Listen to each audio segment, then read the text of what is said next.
Ovechkin broke the goals record. The NBA gets ready for their playoffs. And the Women's IIHF Championship is on. On this show, we love greatness. Hello and welcome to The House That Happens, sponsored by Shoey's Bar & Grill, the only place to be in suburban Etobicoke. Voted 4 times the best dive bar in all the GTA. It's number 1 in our hearts. It's the Phoenix rising from the ashes. Hi, I'm Andrew Milani. Hi, my name is Cruz. How you doing? Good. I had a great week. How about yourself? Not too bad myself. And let's just give a big shout out to Serge and the crew up at Shoey's because there is signs that there is work being done.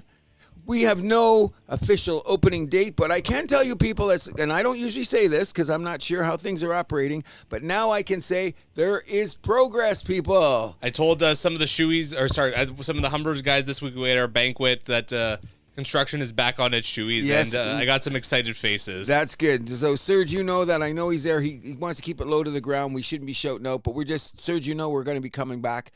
In a huge our listenership isn't that crazy anyway, so that's right. Here we go. Little Insiders Club. There you go. And that's a good club, if you know what I'm saying. Absolutely. The best club. Thank you. Anything else good that happened this week? I guess I'll shout out the Humber Banquet.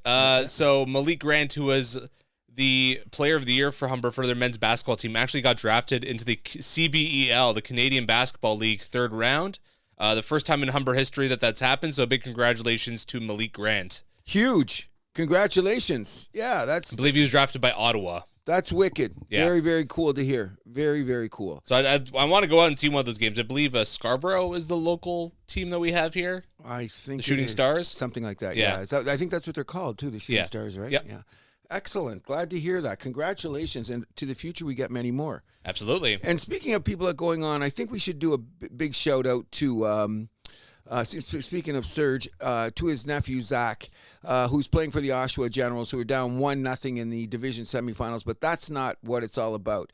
Conference semis, yeah. That's what it's all about. A lot of younger players that dads with younger players have been taking their boys out to watch the games, and the way that Zach's been going to... giving the kids autographs, making them feel good. Yeah. Because he was probably like that when he was that age, that he has taken the time, come out of the dressing room at his age, just to pump up the kids that are playing hockey. I think that, Zach, don't ever stop that. It's an amazing attribute you have, and the kids are loving it. Yeah, and I mean, that's really the beauty of, like, the OHL. Yes. It's, like, a very community-focused. You go to the games and, like, all the ads, and, like, it's all local stuff, which is what's supposed to be, that's helping the kids of the community. Yeah. Saying a hi to the kids of the community there. I'd love to see it. I've seen some great pictures out there. I hope when Shoey's is established again, that some of the pictures we put up on the wall will include Zach and some of the kids that have come out to him.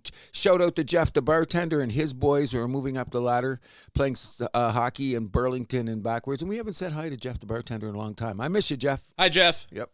And hopefully we can get Zach on the show one day. Yes, that's the whole idea. That'd be awesome. Yep. Big shout out to Glenn Kramer. Now, this is not someone who I know, but I know him well. I notice him on Facebook. He likes all of our stuff, comments once in a while. We appreciate that very much, Glenn. Yeah, and you know what? We just went out about a month ago to see the Hendricks tribute. We got him out there. A bunch of us went down, and he came down. It was the first time we'd get out for a while, but Glenn is a big sports guy, and he's not only that, he's a big music guy, and not only that, he's a huge Formula One guy. Huge Formula One. Hear it. So that's one of the things he's happy that on the show he's told me that we do a F1 report and that. But yeah, Glenn, and in the future we'll be shouting out to all the fans that have paid as much attention as Glenn has. Thank you very much, buddy. We appreciate it. An unfortunate couple of announcements here at the House That Happens. First off, Greg Millen died at 67 of a heart attack this past week. Was one of the voices of the Toronto Maple Leafs for a long, long time, along with Joe Bowen on TV, so it's a very familiar voice in my life and my household. Sad to hear the sudden passing. He was supposed to do a Calgary Flames broadcast, and they kind of had to push that off, I guess, because of the suddenness of his passing. Not only that, people respect, enjoy, and live your life to the fullest, because you just don't know what the future holds for you. And it's very sad. 67, that's not very old. We all hope to get to 75 or something like that. We shouldn't point out the fact that Millen was a solid goaltender. He had some moments. I think Pittsburgh, St. Louis. Yeah, didn't he have some Hartford time too, I believe? Oh, I don't know. I remember he had a playoff series with Hartford. I think that he was pretty good, but we'd have to check it up. Anyway, condolences to his family and to a good man with a great career. Another solemn one here. R.I.P. Ray Shiro, son of legend Fred Shiro, and was the GM of the 2009 Pittsburgh Penguins team that was a Stanley Cup champion. GM in New Jersey as well, and I believe he was an advisor in Minnesota. Oh, he was still in the circles. Yeah. He was still in the circles. Bless him, too. Yeah, he passed away at age 62 only. The cause of death is still unknown. As I was saying, there's a new Bill Burr special out, and what is it called? The Drop Dead Time? I love Bill Burr. Oh, I just seen the new one last night. I said some about it, and just the way that he phrases how you got to live life, and the spectrum of, you're going to live forever, but some people just drop dead. Yep. And you go, wow. When you put it in that perspective, it's stark, but it's real. Stay healthy, live as long as you can. Do you have any more shout-outs? Not really. I just want to just say this. I don't know how to say it because I know there's a few people that are listening and they think that sometimes I may be opinionated and get very loud about things. You? Yeah, sometimes I do that. And I'm not going to say in what context it is in, but gee, if you're smart enough, you know where I'm going to go with this. The fact is, when we are having discussions about how we want to live in life, don't make it personal, people. It's not a personal thing. You know what I mean? We all have opinions. We all have disagreements. We all have whatever. And I would like to equate it on a level like you and I do it, okay, in this respect. I'm never going to jump up and down for the Toronto Maple Leafs, and you're never going to jump up and down for the Habs. But we're going to sit at the table and break bread every day of the week. You know what I'm saying? So people, you know what I mean? So what's ever going on in our world today, let's not make things personal, people. You know what I mean? We got too many other problems going on in the world today to make it personal over things that sometimes don't really matter. Get yourself informed. Respect your fellow man. As I like to say from the famous lyric from The Rover by Led Zeppelin, and that's why it means a lot to me, is the lyric goes, if we could just hold hands, the world would be a better place. Absolutely. Yep. 100% agree with that. Mm-hmm. We will shut out the 2028 LA Olympics just a couple years away, or I guess 3 years away. They added a new event, mixed team golf, now approved. Okay, I was thinking about this subject the whole time. I said I would be mellow about it. As you can tell by the tone of my voice, I don't want to really be mellow about it. Why are we adding such ridiculous stuff to it? Now, I guess they needed a new game because they eliminated that thing where they run around with a ribbon, didn't they? Oh, did they take that out? They took something out, something stupid, or the rap battle. They're going to get rid of Oh, that was a one and done for Paris, the breakdancing. Oh, yeah. You know what I'm saying? No. And we were discussing this in the production meeting. It's true. Because of all the streaming and all the screens, you got to put everything on, so we got to be entertained. So you got to have some sports. But what is the purpose of mixed team golf? Well, it's very much in the Olympic spirit, don't you think, to have like more team events? Have a bunch of people representing the country together. Okay, so that I'm going to start my own committee right here at the house that happens, and I want to add 2 games to the Olympics. The first one is jacks, and number 2 is chess. Not pickleball? No, if they have pickleball, I'll turn Olympics off. For all you pickleball... 2036, pickleball will be in the Olympics. That's my prediction. I'm hoping the fad's over by then. I'm hoping it's a fad and it goes. I don't know. It seems to be growing. I think it goes away as quickly as the torpedo bat is going away quickly. But we'll talk about that later. But no, pickleball, come on. That's just for people thinking they're getting exercise. Stop it. I don't like it at all. I don't even like the sound. I told you. I actually like the sound. I think it's very you nice. Guys are nuts. Do you play pickleball? I don't have a set, but I'm kind of curious. I'd rather play badminton. I suck. I hate badminton. Why? I nothing against the sport itself. Just like I just suck at it. Okay, well then I like tennis. I like tennis way better. I think tennis is one of the better sports you can play, especially as an individual. If pickleball comes to the Olympics, that's a sign of end times. I'm going to pick up the Bible and start praying. Come on. Pickleball is just, I don't know how to explain it, why I don't like it. It's just that it doesn't have enough substance for me, and it's just made to order, because you know what it is? It's 3 degrees away from darts and frickin' bowling. I wouldn't mind those in the Olympics. Oh, you're killing me. You ever see a darts crowd? They're They're insane. Alcohol will do that. There you go. Just make sure alcohol is available in the crowd and you're set for the Olympics. I don't know. You know what? To tell you the truth, I would rather have darts in the Olympics than the mixed golf thing. Because all they're doing is making for TV. They're going to take two big celebrity people that are very popular and get it on TV because the whole. I think that could be fun. You could potentially set up for some good moments. Oh, I think there will be. It will be set up, so there'll be we'll know every golfer. So the end justifies the means. No. I'm not going to the pickleball championship. Okay. Oh, I said that a little tongue in cheek. Okay, good. No, I'm not involved. I don't have a big issue with it. It's just like the Summer Olympics has like 2,000 events in there anyways. You're not going to watch all of them. No. This is going to make someone happy, so that's the way I view it. Okay, if you want to look at it from that point of view, I'll give it that. So what are we going to do when we have flag football? Is Patrick Mahomes going to play? I don't know. So I'm hearing mixed things now that like the NFL is not going to send their athletes there anymore. I don't know what's up. Well, and meanwhile, like last year they were saying they were encouraging it, so I don't know. The NFL's got to figure their shit out. It's a union thing, and the owners have stepped in. Okay, so I guess. So Mahomes goes around the corner and twists a knee while someone's reaching for the flag. Gone for 10 games. What do you think the owner's going to say? Oh yeah, he pissed. Okay, so now it's an NHL Olympic situation. Well, that's all those other sports, but we understand going in there that what you expect. But now you're creating something to bring in the Olympics for entertainment value, and professionals could get hurt. And the other way around is how they screw it up when they had the 3-on-3 basketball tournament, which was very popular in Olympics in France because they play a lot of 3-on-3 over there. But then they made rules that you couldn't bring certain guys.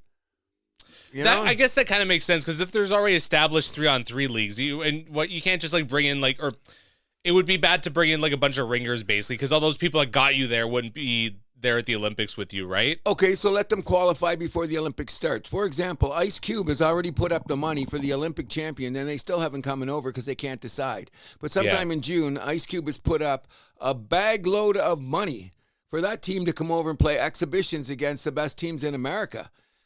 I heard the players. Well, it's a different rule set too of like Big Three versus how they had it in the Olympics because the Olympic one was only like a half court one essentially, right? Yeah, well, they said they would acquiesce to the rules just to get them over here so they could have exposure, which I would say that. But I heard the players are all excited because they know it's money.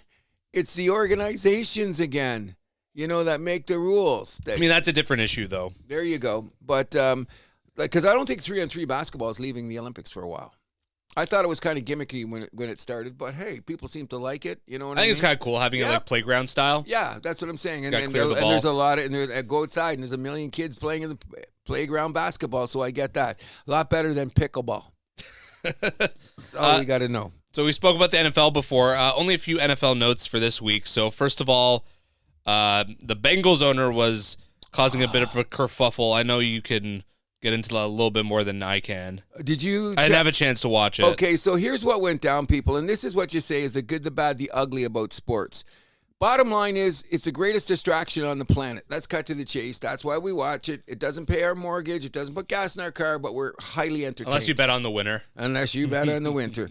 In any event, as everybody knows, Cincinnati's trying to change their reputation about being a Tier 2 level organization, which they've been called for years. You've seen about the time when the guys had to walk across the street to go to the facility. Oh, my God. Stuff like that. So they got the new owner in, and she's pretty cool.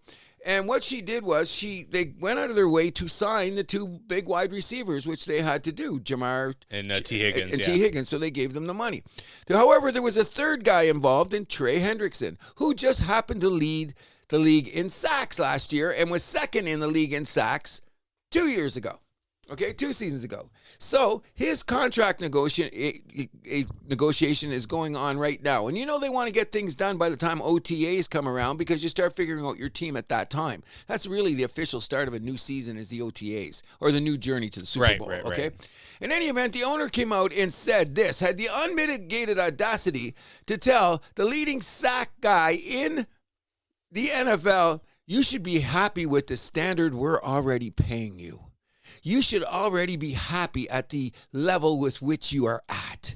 You should already be happy that you're a Cincinnati Bengal and all that other owner bullshit that I couldn't imagine people saying, because what respect do you have for the player? He's already said he wanted to sign last year. The fun thing about it, and I wish all the people could see it, and I know it's got to be on YouTube.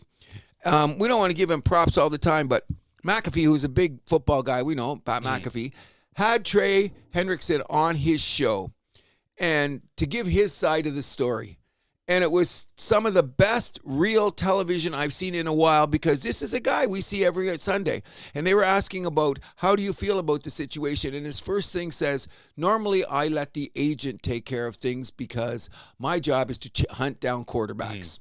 Great line from a guy that's leading the league in sacks. He went on to say, all I want is this. I don't want to be the highest guy. I don't want to break the bank. I don't want to set the standard. I would like to know where my family is going to live for the next couple of years. I would like to have some stability in my life. I'd like to be able to organize what my future would be based on my salary and how I'm going to play. However, owner of Cincinnati, players are like real estate. If I live on Park Avenue, then I should get Park Avenue money, correct? And It was very, very... I wish you guys could hear the guy. He was so sincere and so heartfelt and so real about this is what the NFL is all about. We don't always talk about that. We talk about first down, who threw the flag, who's going to make the playoffs, what's our schedule. But sometimes we forget about the minutia of individual players, their families, their futures, because, you live longer than you play football. Right. You know what I mean? I would just say, there's nothing good that ever comes up when an owner runs their mouth like that. Make it sound like you're lucky to have a job there and whatever. That's basically what she was saying. You're lucky to have a job. I went, whoa. And at the end of the day, it's talk like that, which is the reason why these player unions exist in the first place. Thank you very much. It's like they're going back to checking their teeth. And unions in general, I guess you could say. Personally, people know me. I think unions have become a necessary evil. And this is one of the times that they're necessary. You know what I mean? But I think it's very, very... I don't know what the word I'd be looking for, but you're an owner. You own an NFL team. It's like a license to print money. Okay? And then you're going to sit on your high horse and look down at one of the main people that drives your product and say, well, you should be happy. You're lucky to have a job. You're lucky that this is the standard. The level of disrespect, in my opinion, blew me away. But the fact that Trey Hendrickson had a very class moment, and thank Pat McAfee for giving him the opportunity to come on and say this, because everyone thought it should be good for the fans to hear. So they have a real life situation where, why does that guy want so much money? Why is this guy doing this? Why is this guy holding out? All that bullshit. This is a real life situation where sometimes you got to look at the owners and say, come on. Yep. Come on. Agreed. Good luck to your new contract anyway. Joe Flacco signs back with the Cleveland Browns. It's a 1-year, $4 million deal. So I guess they're realizing that they probably just should have brought him back last year. I think that Joe Flacco is starting to be like the Undertaker in wrestling. Every time it looks like he's dead and gone, he props back up and rises, and here we go again. And he's not that old, is he? He's only 38, right? Yeah. I mean, you figured he was going to get a job somewhere. Well, he can still throw the football. Yeah, absolutely. And his football IQ is, like, everyone knows, like, he wasn't the most mobile quarterback, big arm. We always know Flacco could throw rocket arm. Yeah, he could do that. But the fact that, like I said, he seems to be a guy that just keeps on rising every time you turn around, which tells you the value of quarterbacks in the NFL, and it also tells you the scarcity of quality quarterbacks that you need to run a league like this, in my opinion. So good for you, Joe Flacco. I imagine he's going to be the starter there. I guess so, because the owners have come out and said that the Deshaun Watson experience was not a good one. And the rest of his career is in jeopardy. Huge. Like, this might be a serious, like, his injury problem. And the thing is... it doesn't look like he's going to play at all in 2025. No, and you know what? The guy could come back still, because he's not even 30 yet. Like, how old is Deshaun? 28, 29? Yeah, but for the amount, for how old he is, you got to think about the amount of time that he's missed in his career. That's not good. Then you don't have the football impact. And one thing they say, with too much time off, you don't have the football body anymore. You know where you're on the schedule. Rest versus rust. Yeah, exactly. So, anyways, I'm happy for Joe Flacco. Me too. I'm very happy for Joe Flacco. I thought another interesting, considering what we heard from the owner of Cincinnati, I thought it was very cool that the owners of Cleveland come out and just said, hey, we fucked this up. It's organized. What they say? This was an organizational mistake. Well, better than nothing. Yeah, at least you're admitted to it. Yeah. But at the time, you still look back on the Deshaun thing. There was some... I thought it was insane the day one they signed that contract. Oh, I did too. But I understood they wanted him at that time. Look at how high his stock was.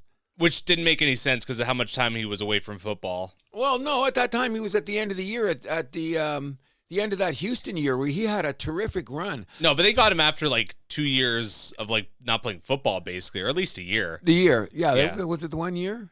Yeah, because he hurt more his than knee a in the year, I'm pretty sure. and he was coming back. But a lot of guys come back, so that to me, that's neither here nor that. I think, look at how many people hurt their knees. Modern science, they come back, they're as good as ever. But the amount of money they gave him was like extreme. That was insane. And the draft picks and insane. You know what I mean? And look around the league at those draft picks. We'll have to look them up because there's a few players that are around the league. Direct result of that in Houston. For the players. And J.J. Watt said it's very weird because J.J. Watt played with him and he said at the time, at the end of the season one year, he went up to Deshaun Watson and said, I'm sorry that our football team did not play up to your standards. That's huge from a future first ballot Hall of Famer. You know what I'm saying? And Deshaun, I thought the money was too much too. He almost screwed up the quarterback market, but then the quarterback market's all out as an animal of its own anyway. So, you know what I mean? It has come up here in one of the meetings I heard afterwards. Should there be a different salary cap when it comes to quarterbacks? I don't know. I don't even know how you go about that. That's why I'm saying it doesn't, like, what are you going to do? This is the rules, but. Yeah, but. Get the lawyers ready. But. Yeah, get the lawyers ready with the agents coming in with them. No, nothing good happens there. Anyway, good luck to you, Joe Flacco. Speaking of, we mentioned Deshaun, obviously. Speaking of quarterbacks that careers are in jeopardy, Derek Carr's 2025 is in jeopardy as well. Yes, that's sad. Here's a shoulder injury. Yes. Like, he's been banged up. Like, ever since that year, he was looking like an MVP candidate and broke his leg. It just seems like injuries chased a guy around. Feel sorry for him because you know what? He's one of those old school. He's the end of the old school guys. Derek Carr, he really is. If you talk to anybody, he's one of the best teammates you hear. Everything about him is football, and then you have that mistake, the injury problem. Good luck to you, Derek Carr. Very hoping all the best and see you back in the field. But it might not be in 2025. No, perhaps not. But anyways, we got to keep this show moving. We'll move this to college basketball. March Madness had its champion named for both the men's and women. First of all, big shout out to UConn for winning the women's championship for their 12th time in history, their first title since 2016. They smoked South Carolina 82-59. I think it's time that we the women's college game is great. Just like it's advanced to the WNBA is getting there too, but it doesn't matter when you're doing there. There should be a huge shout out because I don't even know how to say this. Is this how do you say his name? Gino Oriema, whatever. The coach. This guy should now be on the pantheon of some of the greatest coaches in the history of sports. Yep. 12-1 in championship games. Insane. It matter. And like virtually a lock to go to the Final Four every year. Not only that, they always talk about the greatest coach in college basketball. It seems to be John Wooden of UCLA. If you look at their resumes, it's pretty similar. You're damn right. And not only that, you have to realize in those days, John Wooden could keep guys for 4 years. Guys couldn't even play when they're freshmen on the varsity team. So it was a lot, considering how the world is played today compared to back then. This guy. Well, the women's game is still like that too, where it's still pretty much. They although NIL changing a lot of by that. the second, but most of the girls stay for the 4 years. Yeah, exactly. You know what I mean? And I think that it's good for. Personally, I think it's good. It's good for the sport, and I think it's good for when they leave the colleges to go to the next level. I'm a firm believer that's better for the game down the road, but we'll get to that in a second. Not only should we shout out to the coach, but this is Paige Beckers. Let's give her flowers. Like, she came into the league. She was supposed to be the Caitlin Clark. Well, she's going to go number one in the draft, and that's going to be in a couple weeks. Yeah, but I mean, she came into college 1 year after Caitlin Clark. Nobody was even talking about Caitlin Clark coming into college that much. And the fact that she stayed in Iowa, which was huge, staying close to home. Paige Becker, when she came in as a freshman, everyone was calling her, this is the player. You know what I mean? And it ended up being Caitlin Clark for a while because Paige had to go through those bad injuries. Too bad for her.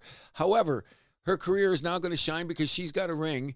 And what a standard to have in Connecticut. To be considered one of the all-time greats at Connecticut, you got to have a ring. Yep. And she got one, thank God. You know what I mean? And a great player. The only thing that happened there, it was really sad, is, was her name Juju Smith from USC, got injured because that's the matchup they wanted. And they even screwed it up because that matchup was going to be in the quarterfinals. Or the round of 8, I think it was, or the round of 4. Like, they didn't even set it up where these two teams could have been in the finals. They didn't, and she got hurt, so we don't know what's going to happen there. But the thing about UConn you got to understand is this. They beat 3 number 1s in a row to win a championship, and I think that's unprecedented in Yeah, because men's they're a or number women. 2 seed. They were a number 2 seed. They beat 3 number 1s to win the championship. Huge shout out to them, the organization. And with the men's side going on, Connecticut thinks they are the kings of college basketball, and it's hard to argue. Exactly. But for the men's, we'll turn it over.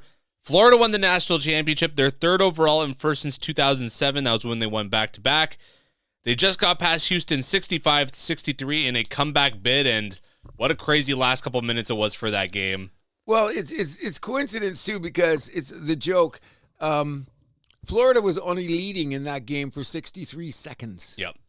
Good Playing from behind all game, which was pretty much their MO all season, that they were the comeback kids. Slow starts. Yeah, and the problem with Houston is they had everything except the big-time scorer. Yep. The guy. Yeah, well, and which ended up being a big problem at the end. They didn't have a guy to take the shot. Yes, the guy. And he should just touch the ball. Maybe they would have been better off doing Well, that. because at that time, the time on the clock was more valuable than who has possession. Oh, for sure, 100%. I thought it was kind of funny because it was a karma kind of thing because if we went to the Final Four, when Houston beat Duke, that was probably the craziest comeback of the tournament when you think about it. They were down, 6? They were down 9? 7, wasn't it? Yeah, 6 or 7 with a minute left. They were down 12. I realize now, I didn't realize, I watched the game until someone said to me, they were down by 12 with 3 minutes left. You're down in college basketball, 12. Yeah, 4 possessions. And you pulled it off. Amazing. And then the very next game, Florida sneaks in the back door and steals it from Houston. And by the way, and I told you this was kind of funny because I got a couple calls from people, including Brady. How you doing, Brady? What's up, Brady? They all said, Cruz, you should have stuck with Florida. Because I took Houston and Florida to go. I had them in there. I couldn't decide, and I basically flipped a coin, and I put in Houston, and then like Brady is one of the ones I told him, a couple other people said, I should have taken Florida. I should have taken Florida. So Houston, this was their third Final Four in a row, right? Something like that, yeah. Wow. And you know what the crazy thing is that I might not take them next year because Alabama was the last team to go 3 in a row, and this year, look what happened. They didn't get to the 4th one. So next year when Houston's going up for the 4th one, remember stupid little things like that. And Houston, like a lot of their best players are kind of going to be moving on, aren't they? They got graduates. They got guys that have been there forever. Yeah, like once you're in your graduate, bye-bye. you can't come back. There's no way. Come back. Well, that's what some of the old school experts in college basketball are saying, that there's 2 reasons for this. Number one, NIL, which could keep guys around for a little bit longer. But he said, yeah, for that 5th year. Yeah, and not only that, guys are jumping in a rate right away because they got agents going, hey, man, you might, if you stay another year, you're going to be drafted higher. For example, the Clayton kid on Florida. Think about that now. Where is he going to be drafted? Is he going to be a top 10 draft choice? First round for sure. 100%. Okay. It's just a matter if he's going to be top 10 or top 20. He came into college playing with Patino at Iona. Who knew this kid then? But he stuck around and he worked on his game. All it takes is for one team to have that one scout that falls in love with you. There you go. And not only that, though, look at his development as a player. He had 4 years to develop his game. Now, there's about... And he was a huge part of that comeback bid. Like, every possession down the stretch, like, the ball was in his hands. Okay, and you know, he rose above it because Houston held him down for most of the game. Their defense on him was great. And big shout-out to Houston because their defense was solid. And that was a game to pick under. Did you know that was one of the games? It was one of the games that was under. I think the over-under was 147 or 144, and it only ended up being about 138. I think the final 61-20, yeah, about 130 something. But in any event, the quality of players that now go to the NBA are more schooled. So they're not learning on the job in the NBA because you have more time to work on your fundamentals and your skills when you stay in college longer. That's been proven back in the day. And not only that, well, guys are staying around, which those agents we love so much. The agents start asking around to figure out where you're going to be in the draft. If you're not liking your position in the draft, just go back to college for a year and you're going to go back up. Like the guy on Auburn, Brahmy, he's another guy. The guy that's playing for, they only made it to the Elite 8. One of the Alabama guys, they're all going to be drafted in the first round. But all these guys have been in college for 3 or 4 years.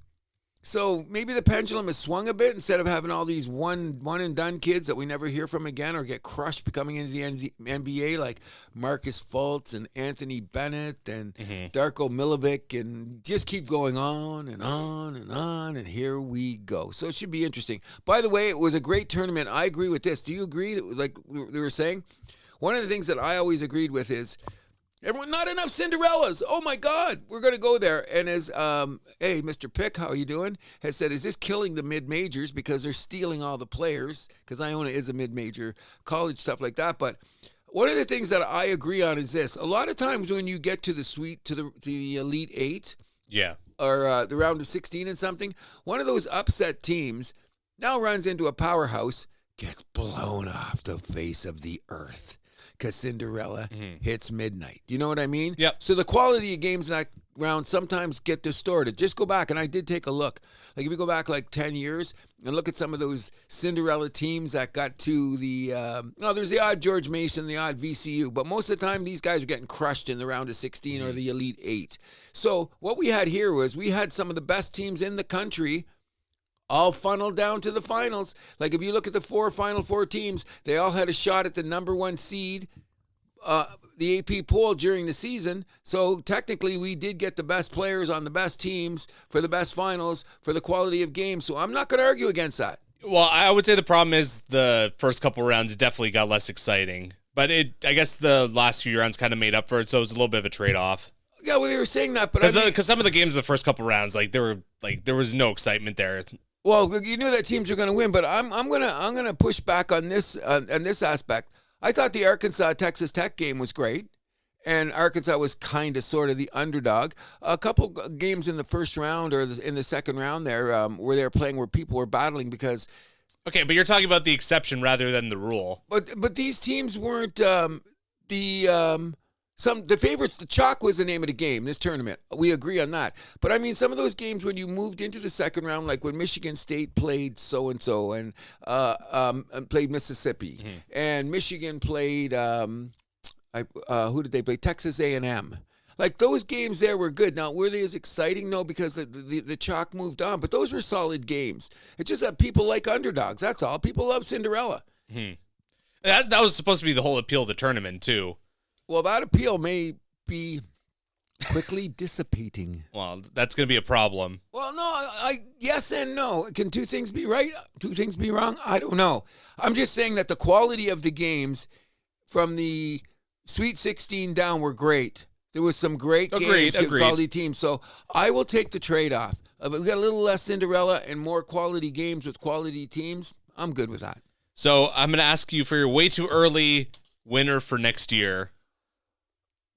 Talk to me after the portal. No, choose now. Right now, Michigan. Yeah. I'm going to say Michigan State. Yeah, because the other guys are coming. Michigan State looks like everybody's coming back, which is going to be, we'll wait and see. One of the things that we talked about last week, though, and it really came to the fold here, is that they're going to have to make new rules before the tournament this year. They can't have the portal open during the tournament.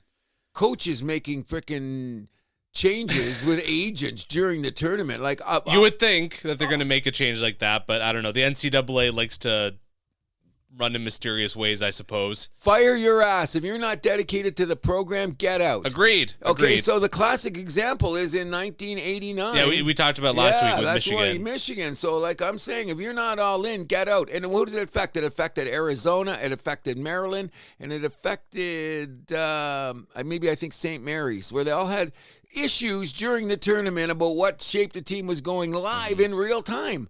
So that's got to be on your mind before you go on the court. Of course. You know, so. How could it not be? Exactly. So let's hope that that's eliminated by next year. Absolutely. We'll move this along to Formula One, where we had the Japan Grand Prix last weekend, where your boy Max stealing the win once again. Lando and Piastri completing the podium, so it's surrounded by a couple papayas there. Leclerc 4th, Russell 5th, Antonelli 6th, so nice third row finish there for Mercedes. Hamilton 7th, Hadjar 8th, continues to impress in that RB2. Albon 9, even though he was bitching the whole way. Yes, he was. And Behrman, number 10. Good for him, the rookie. Yes, the Ferrari prospect, all in the points. Yuki struggled in the Red Bull, qualified behind Lawson, but finished ahead of him. I think that's one of the real big stories here, how that Red Bull just is not friendly for anyone other than Max. That's starting to smell like that, isn't it? Now, here's the thing about... it hasn't really been a secret. Okay, agreed. And they've been saying that back since when he became the number one driver. I thought the most interesting thing about this race is that, and we were talking about this off air, it's like the baseball scenario, like a win in April is as good as a win in September. Well, when we're talking about constructor points, Points in the first 3 races are good, just as well, and much drivers' championship, because now Max is just 1 point behind McLaren, behind Lando. Yeah, but the thing is like we were talking about this, like McLaren shoots themselves in the foot. I learned a lot on this race here just about tire management and going into the pits alone. They couldn't decide which guy was what. Who was going to be the pace? Who's going to chase Max? Who's going to block? And that one, what do you have time to decide this? 1 minute you have to decide on something like this in the middle of the race in the moment? And McLaren screwed up. They couldn't figure out who is their number one. They let the drivers decide. They don't have a number one. Well, then that's going to affect you down the road because that's part of your strategy. And you can hear the guys on the radio. That's what's cool about F1. When they start talking about the radio, when you're fucking up, you can hear real time. Oh, that's what going back to Albon and Williams. There you go. I don't know why he was bitching like that on the radio. Like that was embarrassing. Yes, it was. And what do you think when he got back in the thing? Did they just slap him and say, shut up? I would have. You know what I mean? I would have turned him off. Guys, this is the same problem we've had all the time. Like, buddy, you're like doing pretty well. You're in the points. Like, shut up. Yeah. Why can't they turn him off, though? What do you mean? Turn off the radio so nobody hears what this guy's saying. If I was Williams, I would have been. Well, it's either you're on the radio for everyone to hear, or there's no radio. That's the thing. Well, and everybody wants, and everyone gets to hear, because everyone gets to hear everybody. That's what I think is cool. So there's no secrets. You're in the moment, real out, like, time. fake, here we go. Yeah, you know what I'm saying. But I thought it was there because, and like we're gonna say that, big shout out to Jacques Villeneuve and the color that he did. Oh, he was excellent, really good. excellent. But the guy that does, what's you say the guy's name that does the races? What's his name? Crofty. Yeah. Any event, he called the race at what? Lap 33? This race is over. I went, what? There's 20-some laps to go. Then he explained the position. When McLaren didn't make the proper move, when they were changing the tires, and Max made the smarter move, got out in front. Driver's track, we got Max. Race over. And a track where it's hard to pass on. Only one DRS zone. Yes. There's really only that one hairpin turn where you can. That's the only spot really to pass. Exactly. And once Max got out in front, there's no front runner like Max in the world right now. Congratulations to him because of all the bullshit that Red Bull's gone over in these first 3 races. And Max is jumping out of the car smiling. You know what I mean? I thought he should have jumped out and peed backwards at those cars coming across the finish line. It was so funny. I mean, I think I rolled a spliff or something. I was happy because I said, Matt, first of all, when he won the pole. Yes. Then when he won the pole, I went, what's going on? Yeah, that was a little unexpected. Yeah. But mind you, we talked about this. Honda engine, they want to show up big in Japan. There you go. Yeah. And everything worked out for them, which is going to be interesting because I'm starting to understand a little bit more about the driver's tracks and as opposed to team tracks. You know what I'm getting at? Like some conducive for your skill as a driver. Sometimes it's more of a team thing where you chessboard your way around a race, et cetera, et cetera. You know what I mean? But this track is supposedly the driver track, isn't it? I mean, it's one of the ones that the drivers love for sure. Yeah, that's because that Corky guy kept yelling that. And that's why, this race is over. Crafty, what? I went, what? There's a lot of and he was right. He just if you're an amateur like me and getting involved in F1, it was a lesson learned. He just explained, this is what happened here, people. McLaren are idiots. Basically, that's what he said. McLaren's idiots. And he goes, and he referred, if you remember, you watched race, he was referring to the mistakes they made last year. Yep. You know what I mean? And he goes, it seems to be the same thing. Hey, Zach Brown. I'm wondering if they can blow the drivers in, even the Constructors' Championship again this year. That's going to be a thing to watch out for, especially when the flexi wing, when they start to crack down on that. And for the last few years with Fred Vasseur, they've been they've been a little bit slow starters, but down the stretch they've been stronger, which has been the opposite of their reputation. So that's going to be an interesting thing to keep an eye out for. And Mercedes not going anywhere. Oh, no. And big shout out to the kid. Antonelli? Oh. He's blowing my mind. Like, yeah, he's going to be good. He's already good, but... Oh, he's very good. I mean, everyone says, well, look at the car he's in. Well, they've given other people this car. Do they perform that well? He's pretty good. He's damn good. At his age, come on. Yeah. Where's he going to be in 5 years? Holy cow. Well, they think he's going to be competing for World Championships. Oh, Hunter, I agree. I don't see anything wrong. To be at that age, at this level of competition, and have this much moxie? Come on, he had the lead for a minute, but... Yeah, but he hadn't gone for but he had already gone, or he hadn't gone for his pit change yet. So by the time that happened, he was going to lose it. So that he was in the lead, but he wasn't really in the lead. No, It's one of those exactly. deals. But it was one of those things that he can say already. He has led a lap in F1. So, he's what was that? He's a virgin guy, so he got his first lead on the lap. So that's over. If this was NASCAR, I believe that'd be worth an extra point. Yeah, something like that. Yeah, because if you lead a lap in NASCAR, I think at least one, then you get a point. Then if you lead the most laps, it's like another point. I don't know. Either way. But one prediction I want to make. Max, win or lose. Stop it. He will not be back at Red Bull next year. Stop it. Okay. He will be in a Mercedes seat, winning the World Championship with the Silver Arrows. Okay, I'm not gonna argue with that. Okay, you got a point there. It's just that when you took it one step further and said he's gonna get bored and go for the Triple Crown, next thing you know he's in South Carolina at a fucking NASCAR. Stop it. Well, NASCAR doesn't count for Triple Crown, but whatever. You said, Indy 500 and Le Mans. I could see him doing Le Mans. Le Mans and Rally for sure. And then if he gets the Le Mans, then he's going to want to go for the Indy 500. How can you not? Okay. How can you not? Because he's on that level there. I guess it's just a feather in your cap. I hope I never see him. I hope he does an Ovechkin in racing and does all that kind of crazy. Because he's still young. He's only 27. Yeah, but the way he's always been talking about, like, I don't want to be in F1 forever. Because, like, I heard that. It's a grueling schedule. Yes, it is. It really is. You're racing like half the year, essentially. Yep. And the travel. Yeah, exactly. And the maintenance. And he's going to be okay with money. Oh, God, money's not an issue at all. I just would. Exactly. If I see Max in a NASCAR, I'm getting on my knees. It'll be the sign of the end times. Hey, a bunch of F1 drivers have done heard NASCAR. That. I've Kimi heard Räikkönen that. Most recently. Yes, I've heard about that. Jacques Villeneuve did some NASCAR. Yeah, but Jacques was a bit of a racing whore by then. He was. Still done it. Yeah, that's true. So, but I hope Max doesn't. We'll have to wait and see on that one. I hope he does, just because fuck you. Yeah, that's Max. Fuck you. I'll win the Daytona 500 as well. Is this after he wins the Academy Award for Best Supporting Actor as a Bond villain? Well, that would probably be in the F1 movie. He's Best Supporting Actor.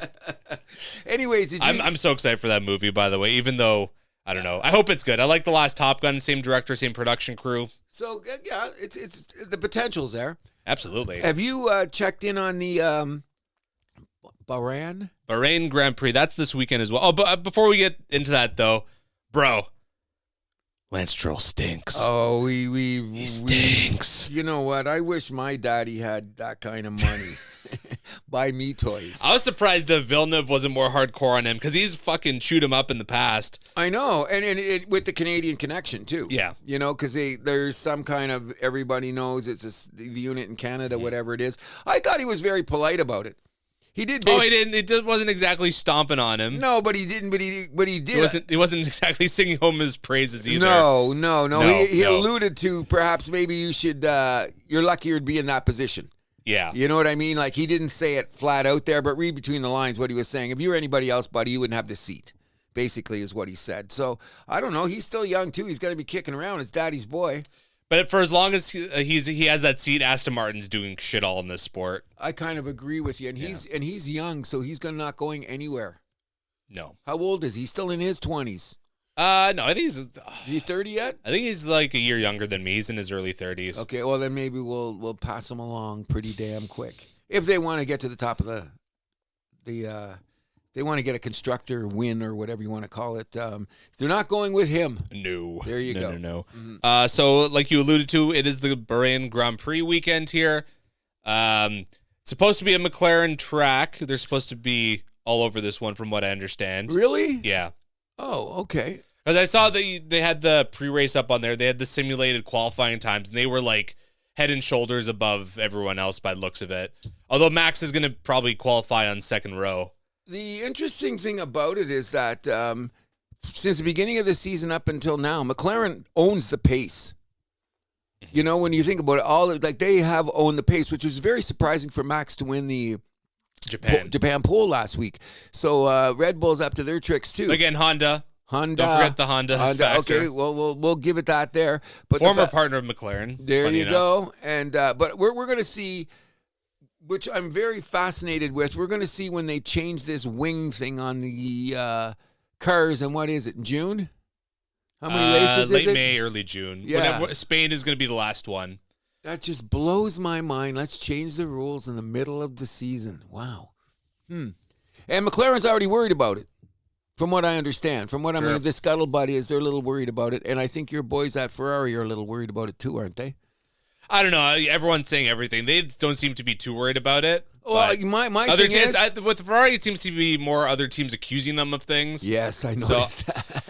I don't know. That's you always got to take that with a grain of salt, though. Well, I always don't look at me. Look over there. It's like one of those things. Yes, exactly. That I've noticed that, and that's why they all talk about each other. They're all digging at each other in weird ways. Whenever you go to the after and pre-race, what they say about other teams. Everyone's a snake. Everyone, they're just a different type of snake. Yeah, exactly. Some's a rattlesnake, some are gardener snakes, but they're all freaking snakes. This is a dirty, tough game. That's why it's F1 the way it is. But I still have problems with, like, you're going to change this in the middle of the season, bro. Welcome to F1. There you go. Anyways, I've not, have you checked on anything that's gone on? I think no, I'm in the dark. I was going to watch qualifying after I came home from this. Yeah, that's what I did too. And I think qualifying is already on the PVR, isn't it? Should be. Yeah, I should be here, but we'll wait and see. So we can't tell you who's in the position because we both want to watch it. Yeah. Bahrain, open track. Should be some passing. One of the better of the Middle Eastern tracks. And the next weekend is Saudi Arabia. Not one of my favorites, although they're getting a new track a little bit down the road, which should be good. And then May 4th in Miami is the next race after Saudi. Okay, so what do we have? We have racing this week and next week? Yes. And then we have a week off, right? Yeah, and then they're in Miami. Okay, then, yeah. Which is a track I'm not crazy about, but... Well, we're going to have to wait and see. We will see. Yep. We were not going to talk about any of the other stuff because we don't know about it yet, and we will wait and see when we watch it. It's a little tease for next week's show. There you go. We will keep this moving to some Masters notes. So Justin Rose was in the lead coming into today. Bryson, one stroke behind. Corey Connors, Rory, and Scheffler all tied for third place, I believe, coming in. This is a great leaderboard, by the way. If you're watching, I watch most of it. You guys, excuse me. So Connors and Rory tied for third. Yep. And then Scheffler a stroke under, and there's a big tie there. It's going to be very interesting, people. And here's one of the interesting things about this: the whole history of the Masters. I don't know, you know, the history of Justin Rose. He's grown on me over the years. If you want to go back to it, when he was 19 years old, he's 44 now. Okay, this is his 20-something Masters appearance. But in any event, I didn't like him at first because he was that cocky English kid. You know what I mean? He was George Russell. But like too much. Like he was going to be God's gift to golf, and he had a great run when he was 19 at the British Open or the Open. Since then he's been going along. But he's become a great ambassador to the sport. He's never won the Masters, but he has a weird record, which is he's been the leader after 9 rounds. 9 times he's been the leader. 5 times he broke Jack Nicklaus's record where he was the leader after the first round. 5 times he's been the leader after and he's been the leader after 9 rounds or whatever it is. 9 times he's been the leader. Like now he was leader after first round. He's leader after second round. He's done this 9 times in his career. Nobody's come close. The last person is like 7 or 6, and that was Jack Nicklaus. Not even Tiger, which caught me off guard. You know what I mean? In any event, the big thing about this tournament is the Rory show. Because everybody and their brother... Yes, that's what everyone was talking about coming in. And Rory played really good. Now, his biggest mistake is he's going to have to think about the Thursday round when he hooked the one in the trees and hooked the one in the creek. He was 4 under. 2 double bogeys, bang, he's back to 0. Yep. And right now, he's only 2 strokes back. He could have been the leader with with those mistakes. However, Scotty Scheffler is... just sitting right there. So this is good. And we got the mad scientist, DeChambeau, Bryson in there too. So this could be an action pack. This afternoon is going to separate the men from the boys. I really hope that Corey Connors makes a role here because he's great on move day, but he's not always great on Sunday. Yeah. You know what I mean? Like he's got to shoot the 67 on a Sunday. Like if he comes out and shoots a 67 this afternoon, I wouldn't be surprised. But, Corey, come on. You got to do this on Sunday. Do it for Canada. Yes, but the thing is, everybody's cheering for Rory because he hasn't won a Masters. He hasn't won a Masters. And another thing is I didn't realize that he hasn't won a major in what? A long time. Yeah. Like you think about it. 10 years. 10 years. I think this is his 30-something major in a row that he had since he's won his last one. And he's won what? He's won 4, hasn't he, in his career so far? I believe so. Let me quickly look that up. You know what I'm saying? So the whole world, and Rory's really, he's a cool guy. Okay, yeah. So he has 4. Yeah. His last, he won the Open and the PGA Championship in 2014. Those were his last 2. So that's going on 11 years now. So it is. It's about. I was gonna say 2013. I was a year off, but yeah. But and not only that, I think this is pushing 40 major starts that he has had without a win. And he's only 34 years old, isn't he? So that he was winning that when he was, by the time he was 25, he had all those wins. Yeah, he shot out of a cannon out of the gate. Oh, God, yeah. Yeah. You know what I mean? But you know what? He's still maintaining it. He's at the top because Jordan Spieth shot out of a cannon, too. Where's he at? Yeah, exactly. Justin Thomas shot out of a cannon, too. Well, Where's Spieth took the dirty money. That's because he's that kind of guy. You know? But now they're all crying about it. Well, the thing about it, no, Spieth's still playing on the tour. He's not a live guy, is he?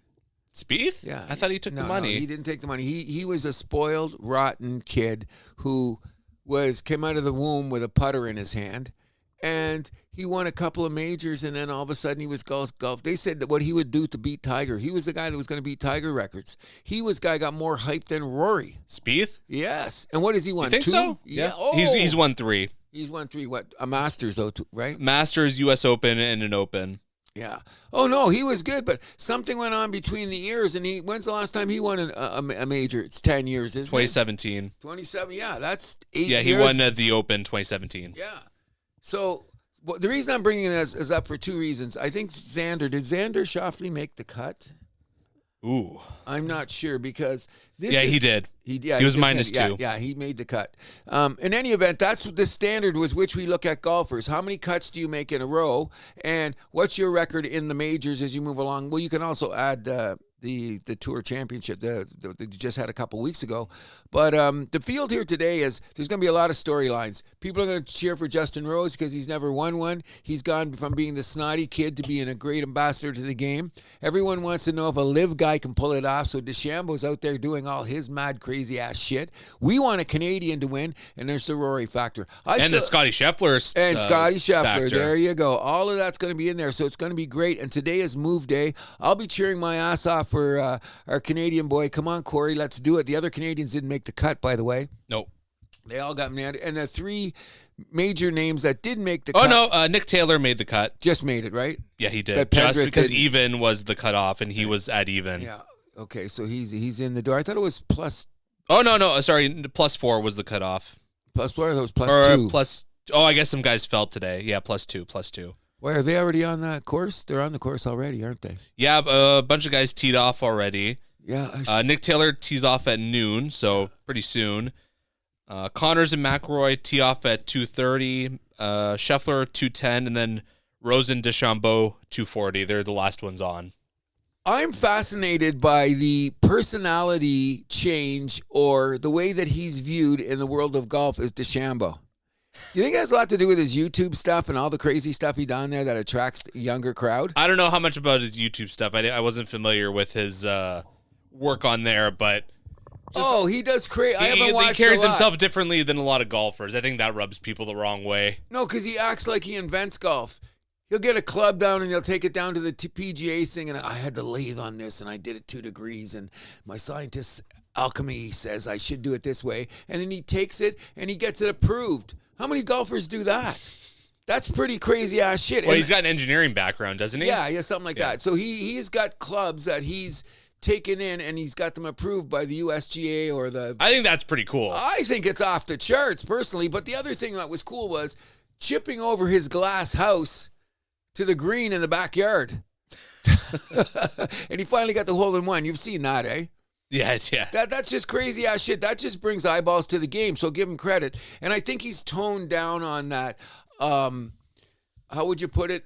Almighty, I am the greatest thing in golf. And he's more engaging with the crowd because the crowd's seen his YouTube stuff. Because he was a bit of a prick when he came onto the scene. Oh yeah. But I think that he's learned, and he's a consummate golfer, like they say. First guy on the range when the lights turn on in the course, and at the end of the night when they're shutting it down, he's there. So I guess he doesn't have a dog, he doesn't have a girlfriend. I don't know if he drives a car. I don't know if he has any hobbies, but he's a damn good golfer. Absolutely. You know what I mean? And he's going for it for the live crowd because the 3 big names in the live, none of them made the cut.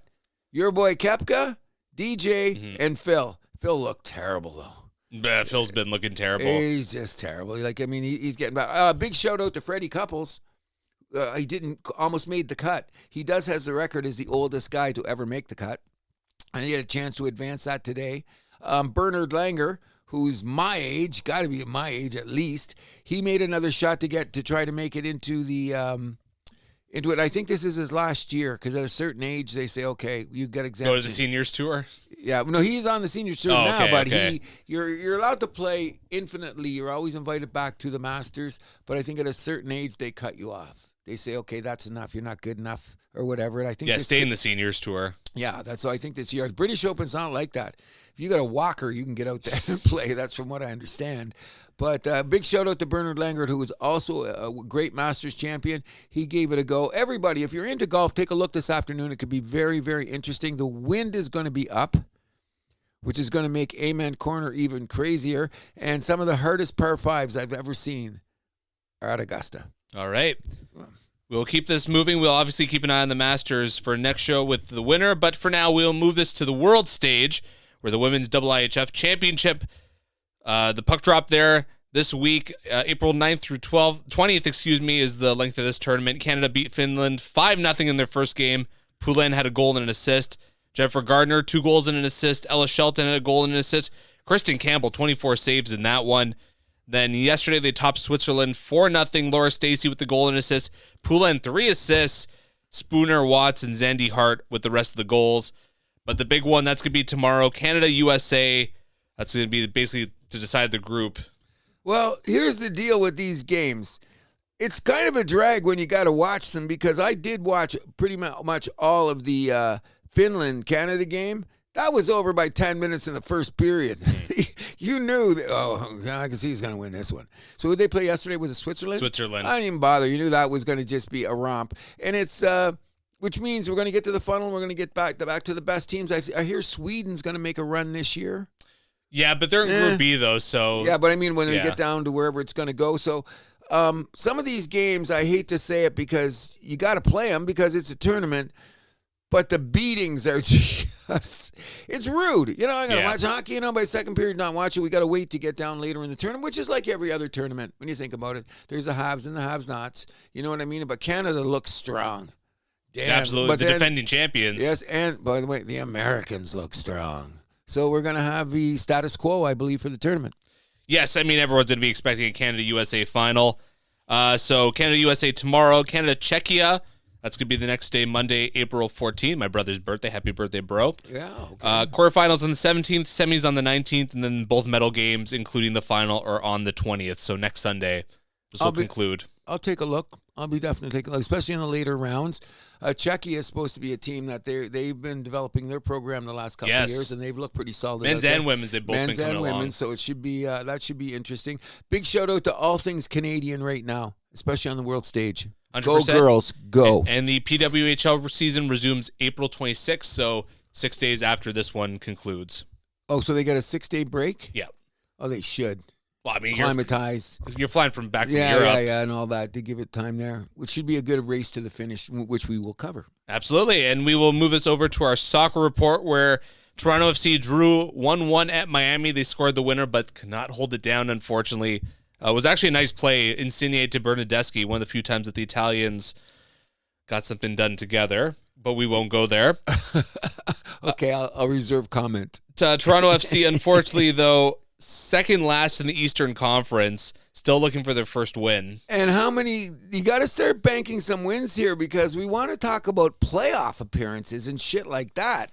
Toronto FC, it's been a minute. Oh, we better get something, tie your shoes a little bit tighter here because... well, we had Kevin Pick on a couple weeks ago, and he said basically they're just waiting for Insigne to kind of go away. Yeah, which is weighing out that contract. That's unfortunate. It is. Especially to waste a season like that. Because I'm saying, like, okay, nobody touches the Toronto Maple Leaf fan base in this city, but the Toronto FC has got a solid following. Like, respect them. You know what I mean? Give the people what they want. Yeah, but attendance has been down. Yes, that's especially for how much they charge for that ticket, the quality of play. It's all a bad salad. And you know what? They're kicking themselves in the head by doing this. You know what I mean? 100%. Like, look, just think about the fever that we had for this team just a few years ago. Doesn't seem like less than 3-4 years ago they were the cat's ass, and now look at them. And if they go down at BMO, if the crowd starts going down at BMO, there's going to be some because we got the new guy running. What's his name? That's running MLSE. What's his name again? Yeah, the guy with the funky glasses. Yes, yeah. He don't take losing lightly. This guy, which I like. Good. You know, but that's the big thing that MLSE needed. That strong voice at the top. Oh, 100% like that. And he's already growled about the quality of play from some of their international imports. Ooh, I wonder who he's talking about. I'll give you one guess. Okay. Toronto FC hosts Minnesota today, so good luck, hopefully guys. It's their first win of the season. Good luck, guys. Keep an eye on that. Messi will be staying in Miami through 2026. Not really surprising. Money. I was going to say they're giving him the sun and the moon, the stars. And how old is he now? He's only 35, right? Yeah. Maybe a little older. Maybe, but late 30s, yeah. I mean, how many kicks you got in the leg left, buddy? Not many 40-year-old soccer players running around the field at that level. No, you know what I'm saying? Like, the fitness for soccer they need to have is insane. Like one of the top in the world. Yeah, they say one of the top. It's going to be there. But the fact that he's pulling in that money, it's interesting because I asked you about this, and they have some window in the Premier Leagues now about switching players, right? Isn't there some window? All over in FIFA. So summer transfer window that's going to open in July.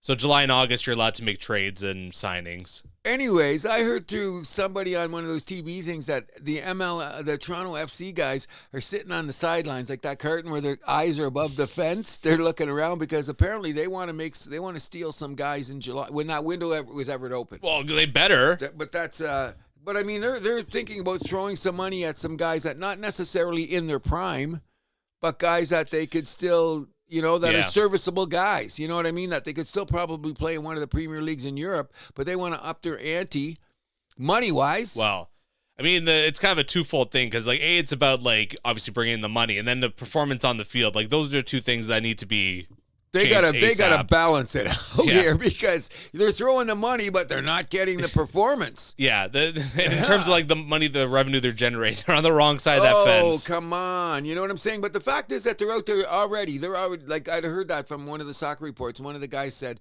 what's that guy name? Is his name Leggett or something? He's on TSN, one of the TSN golfer guys, and he said that they're waiting for that opening, and he, you know what it is? And I hate this too, but we do it the same thing. He doesn't mention any players. A lot of allegedly, speculatively, my perspective. What does that get you? I mean, soccer rumors, you got to take that with a heavy grain of salt. Huge. That's what I'm saying. It's like the guy said everything and said nothing. Well, Toronto FC, blah, blah, blah, blah, blah, blah. Yeah, you can't trust soccer rumors until they actually come That true. sounds really cool. What are they doing? But we don't know. So it kind of weirds me out. Like, you have this great preamble. You got my attention. What are you going to do? We don't know yet, but we're there. Wow. Okay. Well, we'll see. Well, obviously, keep an eye on that. It's like that in a lot of sports anyway. So, you know what I mean? I shouldn't be harping on them just because I'm not the biggest soccer fan in the world. But I found it interesting that window, that Toronto FC is looking at that window, which is good for the fan base. Sure. You want to, there is something you want to get better. You want to be good. You want to do that. So, Toronto FC, tie your shoes tighter. Bring Toronto FC back to their former glory. Yes. The MLS is also exploring a plan to move the season from summer to end of the summer to spring, much like the rest of Europe, to align with their calendar, which I understand. But I mean, you can't have games going on in the winter in Toronto and Minnesota and Chicago and New York. Yeah, we Boston, discussed this. The theory is Montreal. great. The theory is great, but the weather says no. And especially for the teams here, like out east. Okay, and let's just look at it this way. Did you see what they were suffering in playing baseball in New England, in New York this week? Come on. Oh, early season baseball in Boston is ugly. No kidding. And then they had to cancel the game in Baltimore last night, which I don't understand. I think this is a scheduling flaw because I thought the Blue Jays would play more games at home. They usually have more April games because of the Dome. I know they're coming back home for a 10-game set or something, aren't they? I mean, I don't mind that because the Jays usually play their best games at home in the summer. Well, maybe, but I'm saying, like, when you're talking about weather-wise, they've already had a cancellation, and that's just driving them crazy. Yeah, it's been rescheduled to. Well, we'll talk about that later. But I'm saying I understand we're talking about soccer. I understand the realignment doesn't make no sense. No. Your knees get cold in the winter running around, man. There's not enough oil to put in your knees to keep them warm enough in the weather. And down by the lake, can you imagine a January lake down at BMO? First of all, I want to know what fans will be brave enough to go even down to the game. Especially with the team playing like crap. Oh, it's a recipe for disaster, but we're hoping for the best. I don't think it's going to go through, but I don't know. You never know. Yeah. We'll move us to England, where the England system, the Premier League, gets an additional Champions League berth based on their team's performance in Europe. The Liverpool, we'll talk about that in a second, but Liverpool's Champions League win this week basically secured that. So gives a nice chance to Manchester City to secure that spot. Interesting. Although the numbers aren't exactly in their favor, even though they did win today. I think, you know what, they're going to probably end up pulling that spot off. They'll come in the back door and do more damage. Newcastle and Chelsea, Aston Villa, all kind of knocking on the door. So everybody's there, but it's going to come down to the last game. Okay, so who is the principal owner of Man City or Saudi Arabia? Yeah. Saudi Arabia, right? The other thing I heard about that is that the Saudis have already put a huge bag on the table for who they're going after. I don't know who it is. Well, they need a midfielder because De Bruyne is leaving. But then they were saying because they're going to give the big blonde guy. Haaland? Yeah, they're going to give. They're trying to secure him. Like, don't. Well, they better. He's arguably the best striker in the world. Yeah, well, they're throwing out. But the guy put it this way. He made the expression. They put a bag on the table. Another thing, which I thought was cool. They put the bag on the table, but what are they going to do with it? They never say anything. We know the Saudis got money. They got a big bag. What are you telling me? You telling me something I don't know? Who are you going to go after? Now they're speculating that that's still a couple months away, though. Yep. So I don't want to talk too much about that. The Manchester Derby ended in a 0-0 draw last week, hosted by United. So a couple big missed points there by City that they desperately needed. Yes. But the big news this week in Premier League was that Salah is staying in Liverpool for 2 more years. He turned down 500 million euros to play in Saudi Arabia to stay with Liverpool, which is cool to see. You know, but he's young though. He's relatively young. He's still got a few good seasons to go, doesn't he?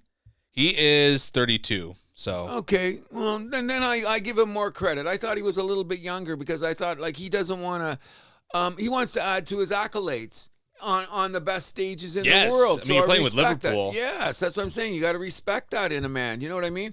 And you know what I heard the other day? And this is a very interesting statement, and I wonder if guys think like this anymore.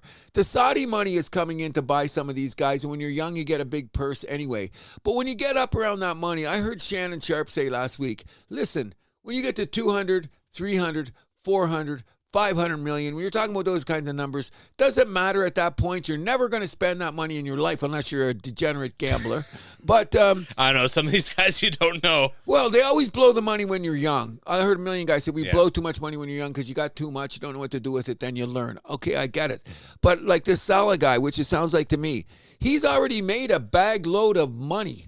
So the Saudi money doesn't seem as attractive to him because look at his bank account. Well, and what's also going to do to your game too, right? There you go, and your reputation or where you're going to be on the pantheons of greatness of whatever the case may be. Because I'm sure he also has on his mind that he wants to help out the Egyptian national team as well because they desperately need him. Yes, point well taken. And he's one of the few that are on this world level, whatever they say. He's really the only world-class player on that team. So exactly. But I like the attitude because the guy probably looked at his bank account. If I got 300 million in the bank. I could have 400 million.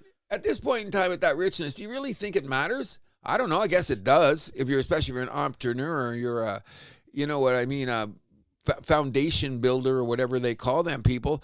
But I thought it's interesting that that's going to probably the point being is that might curtail some players from going to Saudi Arabia so quickly.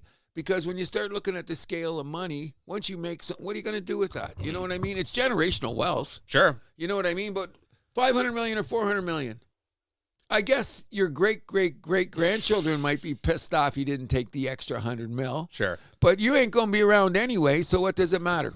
You know, interesting way to look at it, I think, anyway. I'm very glad that he stayed. Yeah. Number one. That's my thing. Is Liverpool still top of the table? 73 points. Yes. Arsenal's in second, 11 points back of them with 62 points. Nottingham Forest has 57. Manchester City moves up to fourth with their win today. They're at 55. But Chelsea, 2 points back of them with a game in hand. in that final Champions League spot. And right behind them, Newcastle United, tied with Chelsea, but with a game in hand on them. So that means they have 2 games in hand on Man City. So this is far from over. Very much so. And how many games left now? Man City has 6. Most of the league has 7, but Newcastle has 8 games left. Very, very interesting. So this is the final couple months. Yep. Moving it over to Italy, Bologna gets the 1-1 draw versus Napoli. Atalanta versus Bologna tomorrow. That's going to be my game of the week there. Bologna, we mentioned one of the surprises here this week. Yes. And playing Atalanta, who's in 3rd place, so a 3 versus 4 matchup. Very much excited about that one. Sandro Tonali, Nicolo Fagioli, among others, being investigated for illegal gambling, which is something that the Italian national team players have never been investigated for in the past.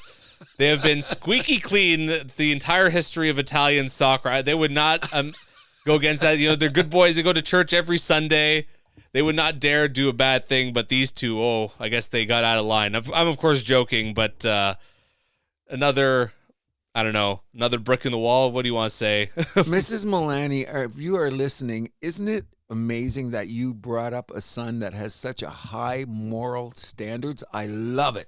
And I mean that most sincerely. Because when you're talking about Italians and soccer and gambling and illegal, did they ever gone? Yeah, maybe they have gone together sometime in the past. But you know what happens every time? I like your attitude about it, though. I really do. Every time there is a gambling scandal, though, the Italian national team tends to go off right after. So I'm hoping they can actually qualify for the World Cup this time. You know what? If you check the history, that is true. 82, they won the World Cup. 06, they won the World Cup. 2012, they didn't win the Euros, but they made it to the final. They made it to the final. Yeah. Ooh, interesting. I'm going to put that one in my back pocket. You know what I'm saying? That's an interesting way of putting it, eh? And we got a World Cup next year. And we got the ducks are lined up. Oh, you know what I mean? I'm salivating. I'm salivating. Is there? Do we get a pro line bet on that? Can we talk to one of those betting places and say, "Can I?" I'm sure you can put in a bet for Italy for World Cup. Yeah, okay. Let's go there. That's an interesting thing, but yes, your moral high ground is outstanding. I've learned a lot about you. It's raised my level. You know what I mean? I appreciate that. No, I mean it most sincerely. I tell my wife, Mrs. Milani, you should be very proud of your son. Very proud. You know, it's unfortunate it's the Italians that are up to this again. Yes, it is. Yes, it is. Look at the Italian table in Serie A. Inter Milan still in 1st place. They got 68 points.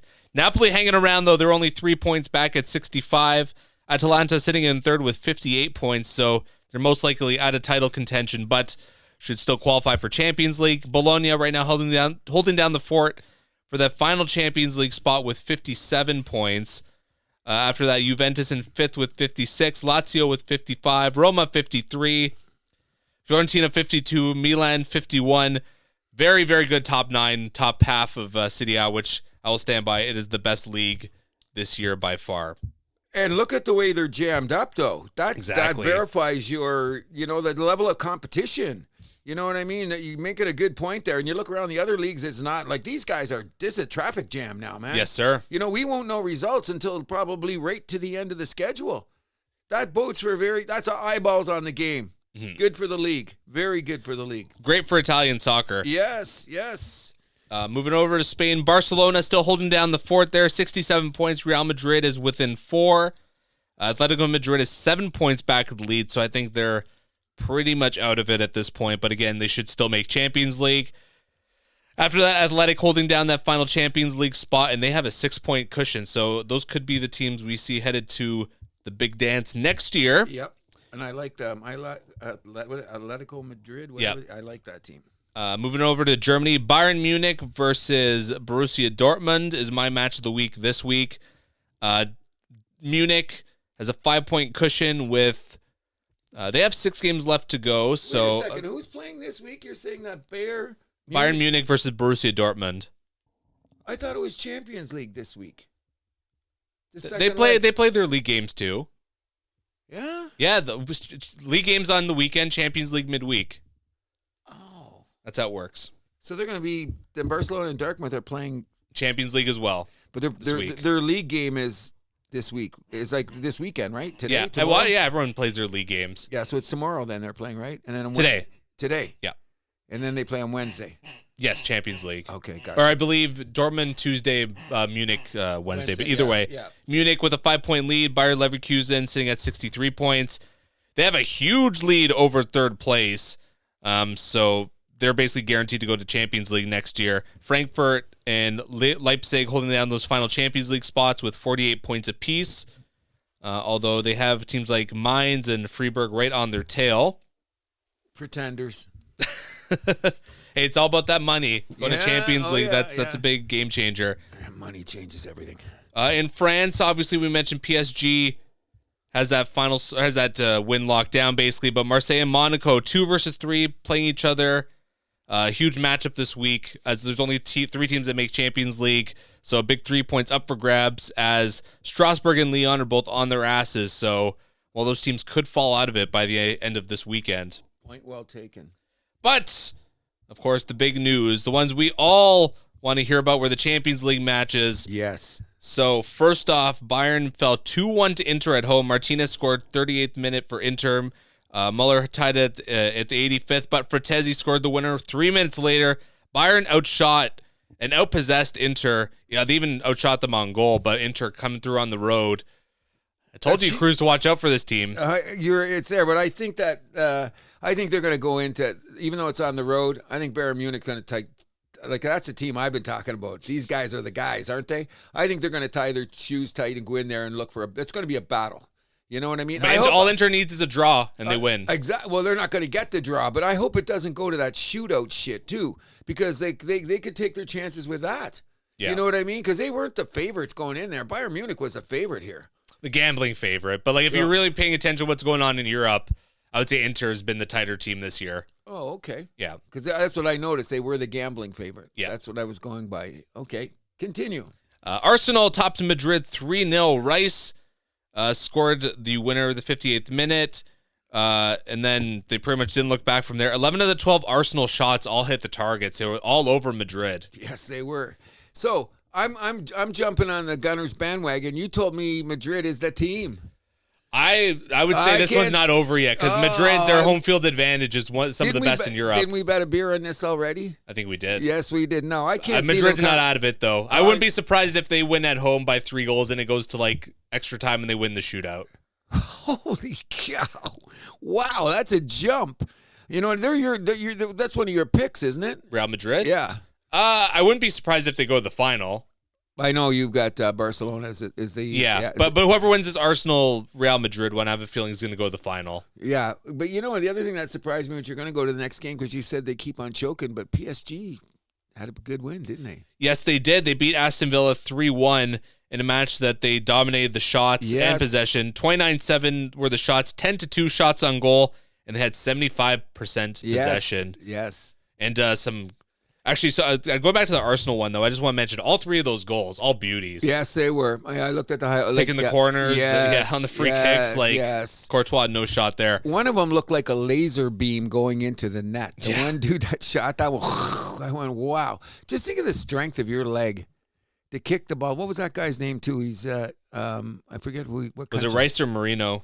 I think it was the Marino goal. Is that the one that was laser, just turned around and took the shot, and I went, holy cow, that was on a rope. I went, wow, what juice do you have on your leg to do that? Just pick the side of the net. Yeah. Who was the guy that did the 2 corner kicks in the game for the first time? What game was that? He did 2 corner kicks. No, 2 free. He had 3 shots, and he hooked them both in. What game was that? Wasn't that the Arsenal one? Was that the Arsenal one where the guy had Rice, yeah. Is that it? Yeah, I think so. Fuck, what shots, eh? I know. Oh, it's just unbelievable. And that's why we were talking about the conditioning is may not be the number one sport that I'm watching, but the respect I have for these athletes, their conditioning and their strength, unbelievable, man. I know they get to coast a little in the middle when the ball's down at this end and the defenders go that, but still, you're out there 90 minutes, people. Yes, sir. Come on, run, jump, shoot, kick. Wow. Mm-hmm. And last but not least, Barcelona all over Borussia Dortmund 4-0. Rafinha had a goal and 2 assists in that one. Great job for the captain. Lewandowski with the brace, that's 2 goals, and Yamal finished it off with a goal of his own. I was, to tell you the truth, I think that Dortmund, when they got this far, I was surprised as I was watching the Champions League. They were one of the teams out there. Look back a bit, I didn't expect them. or maybe the gamblers didn't expect them to get this far, so to speak. So for them to get ripped like that, I'm not really surprised. They're done as far as I'm concerned. There's no way they're going to get any aggregate off those guys. No way. No, they are going to be back at home on Tuesday against Barcelona, but I mean, they're down 4 goals. That's going to be tough. Barcelona's going to kick it around. They're going to be a tie and say, thank you, we're out of here. You know what I mean? I noticed. Or like they're going to Barcelona's going to lose by 1 or something. Or whatever. They're going to keep it comfortable so that nobody gets hurt, nobody gets outplayed. They'll have all their subs in. Exactly. You know how they work. That's interesting in soccer when you get that position, how you can maneuver your players and do shit like that. But because Barcelona's in a big fight for the La Liga title as well, so they got to keep that in mind. Yes, exactly. Aston Villa will host PSG. They're down 2 goals at home. Not completely crazy for them to come back, so that's going to be an interesting one to see. PSG, not the greatest road team either. Inter Milan hosts Bayern Munich on Wednesday, as does Real Madrid as they host Arsenal. I'll be checking out that game, Bayern Munich and Inter. That should be interesting because that's going to be it's going to be a dogfight. But I really think that your Real Madrid guys are going home. We'll wait. My Real Madrid. Well, they're going to go home. That's what I see. Anything else for soccer? No, but it's been a good week. There was some good games. I like going to those. I'm glad that you got those places where you go to those highlight things and they got the little 5-minute or I like the ones with 12 minutes. Yeah, the DAZN ones. Yeah. You just hit it on. You get to see it. Like even if not the knock goals, like the near chances and all that. You get to see. You get all the feel of the games. Yeah. Very good. We'll move this on to Major League Baseball, where Vladimir Guerrero Jr. inked a 14-year, $500 million deal with the Toronto Blue Jays. Rejoice! Well, I think if I said last week that he would be signed by May 1st, did I not? And I'm happy you were right. Okay, but here's the deal. Was it a panic signing? I don't think so. Vladdy hasn't hit a home run. Oh, panic? I don't know how much that factored in there. His agent was in town since like the start of the season. Oh, yeah, the agent. It sounded like this was going to get done either way. Oh, it was going to get done, but I mean, it was a little bit more hurried up because then you don't get to any of the media flack. If he gets to like June 1st and he's got 2 home runs, what would the scuttlebutt be? Well, you better pick it up soon. That's what I'm going to say. Yeah. And you know what? We're getting no power from the top of our lineup. So they're all going to come around. And last time I checked, I'm going to start really screaming out louder because we're only 15 games in. Really quick to get to 15 games, by the way. Last time I checked, it's better to be in first place than last. Yes, sir. Number 2 thing that I said was I think our starting pitching. Well, hold on. We should a little bit more about the Vladdy deal. I want to talk a little bit about that for a second. Okay. So there's all the Carlos Delgado comparisons. I don't think that really applies because Delgado was like, 20% of the payroll. Vladdy isn't that. The money's insane, but the economics of baseball have changed a lot in the last 20 years. Agreed. But I tell you what, though, when you look at it from a historical perspective, I think I would have been quicker to give Delgado the money than I would have been Vladdy.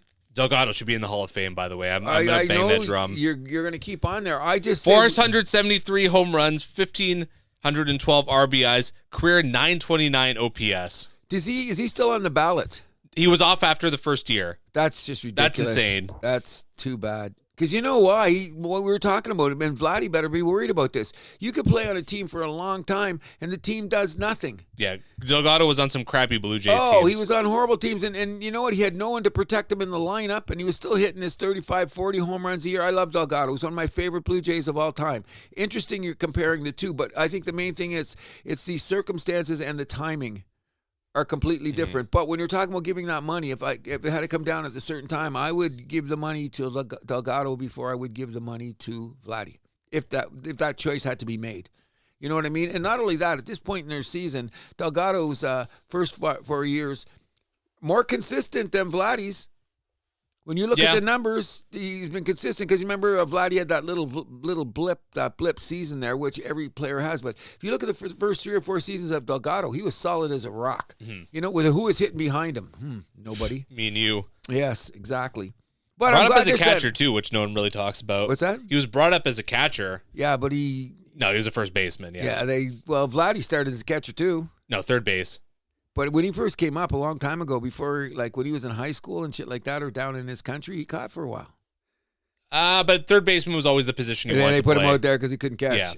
Yeah. Well, even when Anthopoulos signed him, like he asked him, like, what position do you want to play? And he said third base. Yeah, third base, yeah. I agree with that. But I'm just glad he signed them because the next thing is how quickly we're going to sign Bo. if we sign Bo. No talks whatsoever. It sounds like the Blue Jays are just going to kind of wait it out, which I don't think is the worst strategy. I don't know. But the thing is, if you lose Bo, you have to make sure that you replace that offense. Well, right off the bat is what you're going to tell me, and you said this, and it seems to be something you said a while ago, and there's some truism to this, is that you don't get as much value for a position player at the trade deadline as you would have done if you went to the winter meetings. Absolutely not. You're right. You got a point there, and that has come up on MLB Network when guys are talking about, they were putting in context now that they signed Vladdy. What are they going to do with Bo? Bo's having a better season than Vladdy after 15 games. Yeah, because if you're going to trade him, though, because how many teams are going to realistically need how many contending teams are going to realistically need a shortstop? Okay, because they already have one. But it's okay. Now, we got the $500 million there, so what kind of price tag would we put on Bo? 300, we got him? Sounds about right. Then let's sign him yesterday. I think they want to see how the season goes, because if we're going to have a losing season with these two, it's kind of like, what's the point? For the future? Last time I checked, Bo's 26? Yeah. That's a lot of good seasons in him. And you know what? He's obviously worked on his defense. Agreed. Did you see him playing? Agreed. His defense, he's playing like positionally, so how he's getting to balls and making, now he still can't make a big throw from the hole. Well, that's a big problem. Yes, he can't. He doesn't have that gun, but he's positioned himself better to make the throws. Like, where's position on players? So obviously he's looking at tape or looking at his past performance, because I've noticed that he's gotten to some balls and made some very good plays this year. The Blue Jays can't complain about their defense or their pitching right now. No. I would say third baseman's still a little bit of a hole right now. I'm wondering if they're going to call him Martinez. Well, once it comes up in May, they got to bring him up because they need that bat. Yeah. You know what I mean? My personal thing after 15 games, I'm going to say it right now. I can't see at the All-Star break, I can't see Schneider being on the team. No, Schneider's getting sent down the moment Varsho's healthy. There you go. I think that Clement's in a very funny position. His Agreed. glove is good, but he can't hit a lick, can't hit a... Yeah, I'm imagining like a Martinez for Clement. And even you put Wagner swap over there a little bit more, because he's a young kid, and you can't DH him at that age. No. You know, so maybe he should get more time at third, which I think is going to be okay. One of the problems with the Blue Jays is... like I said, remember I told you pitching could ride us for a while, but you got to have some hitting. And we have the most empty calorie hitting that I've seen from any team. Oh, but don't fear, Dalton Varsho's going to save us from the two-hole. Stop it right now. And they're going to look at Jimenez now. He's had a few hits now. He's looking like the guy that he is the last couple games, throwing junk at him. They keep moving him down the lineup, but let him be who he is, and that's okay. The funny statistic is, as a team batting average, Blue Jays are top 10 in baseball. Power numbers? Yeah, garbage. Ushum 0-0. So that's why I say the empty calories. So Straw gets a hit here. Wagner gets a hit here. Gimenez gets a hit here. But none of them are connected. So at the end of the game, they're all 2 for 3. Left on base, whatever. You know what I mean? We had one big inning this year? No, because we haven't even had a big score. Have we scored 7 runs once this year? No. I think we got to 6 as the highest. We got 6 as the highest. We haven't got 7. I think every team in the league has got to 7 runs at least once this year. So let me ask you this. Should we move George Springer back to leadoff? Not quite yet. I don't know, because I don't want to play with his mojo. Whatever he's done, he's quitting way better than we expected, bro. Well, as long as he keeps that same approach, I don't think it would be an issue to move him back to leadoff. No, but I mean, Bo's comfortable there. Do we need him leading off, though? You want more power down in the lineup, though, right? Yeah. But we need someone to set the table. Is that Springer? Why not? I think that sometimes when you've got a situation where a guy is resurging like that, don't frickin' play with the gears. Keep that car running. Keep it in that lane. He's solid. He's been solid defensively and solid bat. You know what I mean? What is he? Top 10 in baseball batting average right now. He's got a few hit ribbies. He's got a couple of home runs, which I'm saying is going to fade out because, especially when, I shouldn't say this, but there's certain players that take a certain amount of time to get their shit together to go down the road. Santander. I didn't say that. You did. I'm saying that. Okay, so anyway. I was looking up his career numbers by month.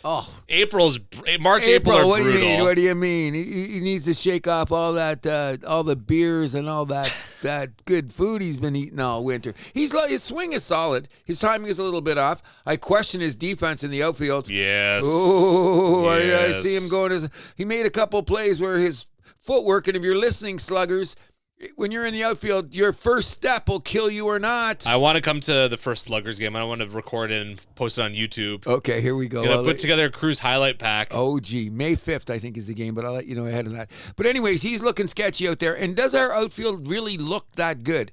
This Straw guy looks solid in center field. I don't know about his stick. Where'd he come from? He had a hot spring.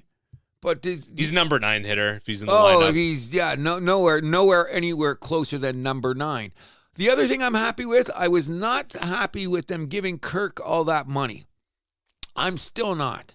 A lot of people weren't happy. Okay, and what has he done so far? Oh, he's good for framing the pitchers. I was scared about the backup, but this kid now. No, Heineman's been a great surprise. Oh, but huge. Solid defensively, and he's had the stick. I don't know how much longer he's going to be able to keep up that offense, but I'm not going to complain while it's here. We're going to go to the Cruise School of Thought. Hit 250, buddy, and we're happy with it because he's got a little pop in the bat.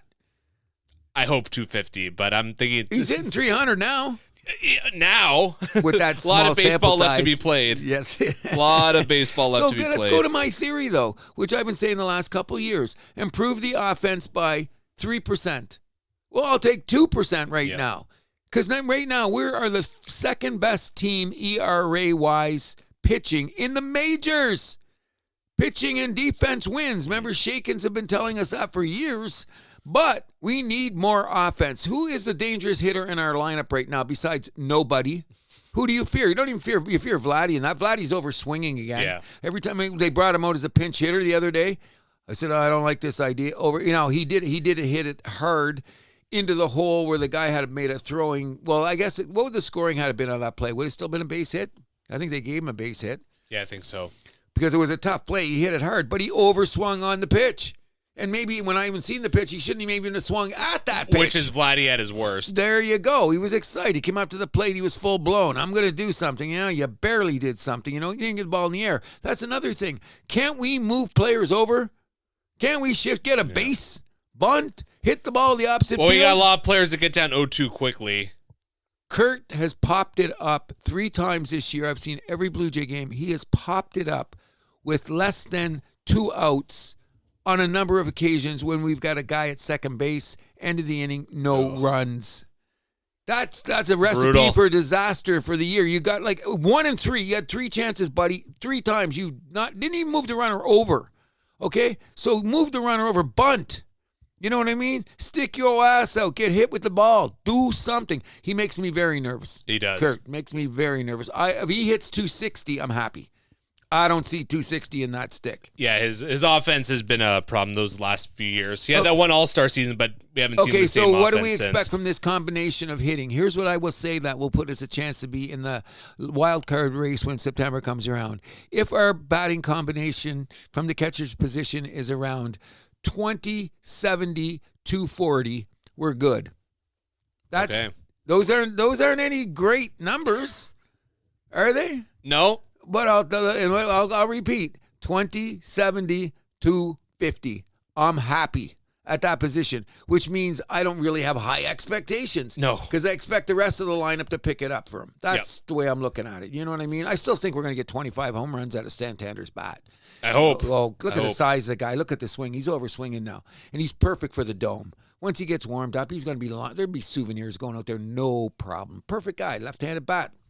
Well, switch hitter. Oh, yes. Well, whatever. But when he's on that left side, I like the fact he's got the short porch. Here you go. Let's get it out of here. I think they're going to be fine. I'm very, very happy with this Lucas kid. Where did he come from as a starter? Because that keeps your Rodriguez guy out of the rotation. Does that make you happy? Yes, keep him out of the rotation. I don't even like seeing him coming out of the bullpen. Jaime Garcia's got me a little bit nervous. Jimmy Garcia. He's got me a little bit nervous. I don't know what he's doing coming out of the plate. Chad Green, I'm happy with. Little's made me okay. You know what I mean? And you know what always seems to weird with this Blue Jay team, and they haven't been in that position too often. They're getting blown out, or the guy starts getting roughed up, and the pitchers come out. They all get roughed up. But if they're in a tight game, everybody's They seem to keep it tight. I don't know why, but that's their MO for the season so far. I think this team has a chance to compete for a playoff spot. I hope so. Well, here was my theory before we started. Who has 5 or 6 good starters in the American League East besides Toronto? No one. Look at the starting rotations. Boston's only got 3 deep. Their last 2 guys are Heckle and Jekyll or frickin' Frack. Okay, so we don't have to worry about them. Tampa's a complete disaster. And I don't feel sorry for them. Baltimore, injuries, and they better tie their shoes tight before you know it. They're going to be 7 or 8 games back, and they'll be struggling. But I think they're deep enough as a team. They're going to come back. But who are their 5 starters? Yeah, some middle-of-the-road guys at best. Yeah, and they're trying to pull a guy up from the minors already, and we're not even at May 1st. Yankees, who are their 5 starters? They hurt by injuries. Injuries, too. And their big guy is Stroman. With a 7.1 ERA. Whew. Love you, Stroman, but that's rough. That's very rough, you know? So the Jays got swept in Queens last weekend, but they rebounded quite well, getting 3 of 4 in Boston, although the umpire screwed them the F over. The statistical analysis showed that the umpire basically gave Boston 2 runs. 2 runs, yes, I seen that. Now, I thought about you and the robo-ump at those moments. You know, because I went, okay, Mr. Milani, you got a point here. That was a ball. The one on Bichette was the worst. That inside down and away pitch. I don't know. From every angle they showed it on the camera, it did not hit the robo-ump box on any angle. Remember, they showed it this way, they showed it that way, they showed it that way. All 3, it didn't even come close. Now, I'm going to still argue with this that you know that the ump's calling that pitch, you better go after it. Because then after that, the guys, the low and aways, the rest of the game, everybody knew after that. That's how he's going to call it. So I'll stay away from the robo-ump from that attitude. If you know what the ump's doing. That's a rough one to have to go after, though. Well, that's what we're going to have to deal with. Because like I said, when I seen that Bichette pitch, I fell off the couch. I go, oh, come on. Are you kidding me? Obvious ball. Yeah. Obvious from my couch. If I was in the arena, it would be in there. So I think that our pitching is going to catch us. And remember, when we lost the 3 games to the Mets, here's the interesting thing.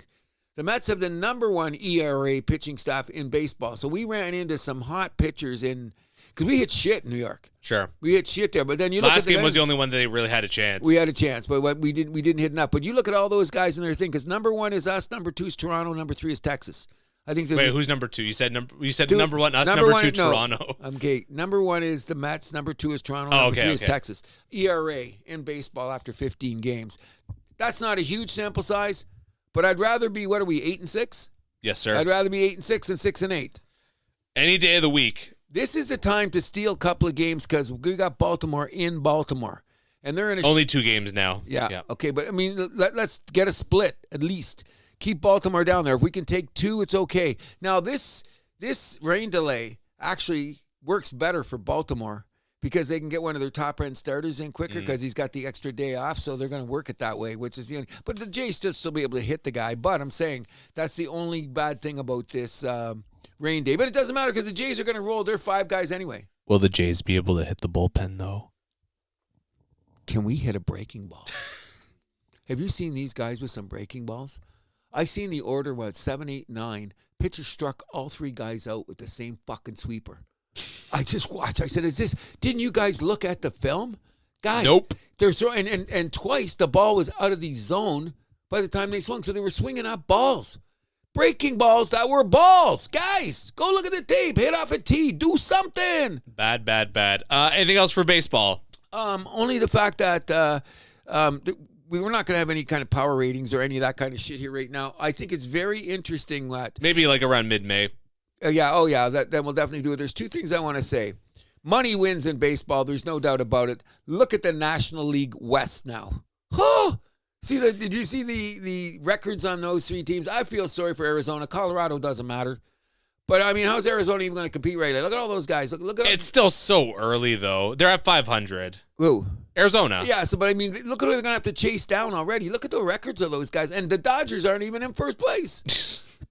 I mean, they're half a game out, but... Okay, but still, the way they started and stuff, there's not really a lot to say about baseball right now because, like I said, it's only a 15-game sample size. The standings could change by this time next week. There's nobody in the league that's really doing anything spectacular to getting our attention. There's a little bit of pitching, a little bit of hitting. I'm glad the torpedo bat's going out the door because people forgot to tell you that when the Yankees hit all those home runs, look at the pitchers that they hit it against. The Milwaukee staff was a little bit rough. I don't think the torpedo bat's going away yet. I'm thinking now it's overrated because in the next 3 games, the same 3 guys did all the hitting, Chisholm, what's his name, Volpe and all those, 15 strikeouts. From 15 home runs to 15 Well, strikeouts. Come on. the equipment isn't going to magically make you a better hitter. No, you still got to about make knowing how to use contact. it. So, yeah, and so I think it's just a very fun thing to talk about. I'm glad that the Quebec-based company's getting extra business. I hope there's no tariffs on the bats when they cross the border. But you know what I'm saying? I think it's a little bit of, mirage? Is that what I'm saying? I still think you should use them, and guys have certain swings. I get it. I don't see Judge reaching for one. I don't see Ohtani reaching for one. I don't see Vladdy reaching for one. So it's just a matter of hitting. I think it was a very cool thing to start the season. It brought everyone's attention to the game. My wife knows what a torpedo bat is. But by the time All-Star break, I bet you we won't be talking about it. Well, that's the way the news cycle goes. But one more thing. Can we talk about baseball? Okay, one more thing. Fuck this runner at second base bullshit. Don't tell me, what about the pitchers? What about time the airplanes are leaving and all that? What about me, the fan? I got work the next day. Sorry, fan, dig in there. You're hardcore. Fuck that. No, sorry for you because this rule's not going anywhere. I got a solution. I heard a guy on baseball say it the other day. Here's what we do. In the 10th and the 11th inning, we play normal. If nobody scores by then you get the 12th inning, we'll put a guy on second base. Oh, now, so listen, after another hour. Great. Well, you know what? They were saying they're trying to preserve pitchers' arms and how many pitchers we're going to have out there. You're going to have to leave a guy out there, so the odds are you're going to get smacked and the inning will be over anyway. I think the rule's fine the way it is. Just don't bring it to the playoffs. Oh, they'll never bring in the playoffs. That'll Okay, then we're game. fine. No. The other game with the Boston game, they all both scored a run. They dropped a hat. Run scored. Come on. No, I'm not. It irritated me. Okay, yeah, you're retired. You don't got to worry about going to work the next day. I do. I'm fine with this rule. I don't like it at all. Okay, let's have one inning. One inning where we play normal, and then no, just that's goofy. Just keep it the same for extras. I think it could be done in one inning. No. This second base. No. We got tougher rules than that in my bar league. Stop it. Okay, no. we got to keep this moving. We'll move this to the NBA with I'm going to say it every day, guys. No more second base. I'm sick of it. Done. We will move this to the NBA with our latest and final edition of the Power Rankings. Okay, so I'm going to give you mine first, and I went back to my old theory. Fuck it, you're only getting 8 teams. Okay, after I seen Minnesota and Memphis the other night, what a game. Both my boys were in it. Ant-Man went off, but it's staggering the way it is, these standings. That's my take on it, so it's going to be really hard. But I did decide to give a top 8, or did I? 1, 2, 3, 4, 5, 6. Yeah, I got 8 teams. I have to acquiesce to the fact that, and you brought them up before, my number 8 team is the Indiana Pacers. Okay. They've discovered a modicum of defense. Halliburton is playing like a number 1 guard in the league. He's spreading the ball around. They got some shooters. Their defense is about this much better. I wonder if they'll get out of the first round. Number 7, I got the Knicks. Number 6, I got the Denver Nuggets. Number 5, I've got the Los Angeles Clippers. See Kawhi lately? Number 4, got the Los Angeles Lakers. Number 3, Cleveland Cavaliers. Number 2, the Boston Celtics. And, of course, number 1, OKC. All right, so my number 10, I got top 10. My number 10 is the Indiana Pacers. Oh. I have the Golden State Warriors at 9. I had all those teams around there, but I didn't know Memphis, Minnesota, Nah, Golden. Memphis has got no place on my list. They're just, what happened? Out in the first round. Maybe Minnesota's in the my... play-in. What? They might be gone in the play-in. Maybe. I got Minnesota as my number 8. Milwaukee Bucks are my number 7. They won 7 in a row. It's just been going off ever since Giannis has took over as point guard. Number 6, I got the LA Clippers. Number 5, I got the Lakers. I got Houston at number 4. They're already locked into a number 2 seed in the West. Cleveland is my number 3. Boston, number 2. And Oklahoma City with their boy Shea, number 1. Okay, so I did make a mistake down here because in between the Lakers and the Cavs, I was supposed to have the Rockets. Okay. I forgot to put them in there. So you got top 9. Yes, was that top 9. But the Rockets should be in there 100%, especially the way they've turned it around. Fred VanVleet is a floor leader. Mm-hmm. He doesn't have to score 20 a night. He just have to direct traffic on the floor and yell at the kids, go here, go there. And they do it because look at them coming down. They're going to be a tough out. Yes, sir. I think they're gonna win their first round series. Maybe not. Depends on who they play because nobody knows who's playing where. It's no, insane. the West is still a toss-up. The top 2 seeds are locked, and then we know Dallas. We know Dallas, Sacramento are going to be the 9-10 playing game, but whoever's home court still to be determined. But you go from there. So you're going from after the number 2 team to the play-in.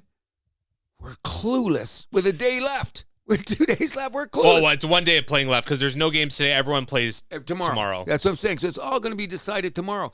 Minnesota could jump from a play-in team to a number 3 seed. Let's see where they are now. It's all about the they're number 7 seed right now. Yeah, but if they tie, somehow, some way, Minnesota's got all the tiebreakers. So if it ends, not against Golden State, apparently. Okay, but look at they're going to be ahead. Okay, so they because they're tied with Golden State, but they're behind in the standings right now. Right now, they're both 48 and 33. Yeah, but they're behind. Yes, because of what tiebreaker, whatever tiebreaker that is, the other one. But I think they got the tiebreaker over the Clippers. They got the tiebreaker over Denver, and I think LA's close. I think LA's going to be solid for this. I was looking at the schedule though. It looks like all the teams that need to win all have kind of easy games. Like none of them are playing each other. No, there is one. I think there is one where they're playing each other. Like the Lakers should have no problem because I think they're playing who? Utah? Portland. Oh, okay. Well, yeah, Minnesota plays Utah. So they're saying, Memphis plays Dallas. But L.A. Clippers. Oh, Houston, Denver, and the Clippers Warriors are I guess the two big ones. Yeah, they're the two other ones. But I expect that. That's why I said I think the Lakers are going to stay where they are because they shouldn't be losing. Yeah. And Minnesota should come up, which would make a difference because then if Golden State loses and Minnesota wins, that puts them ahead of Golden State, and Golden State could be in the play-in. Yeah. It's going to be very, very interesting as it's going on.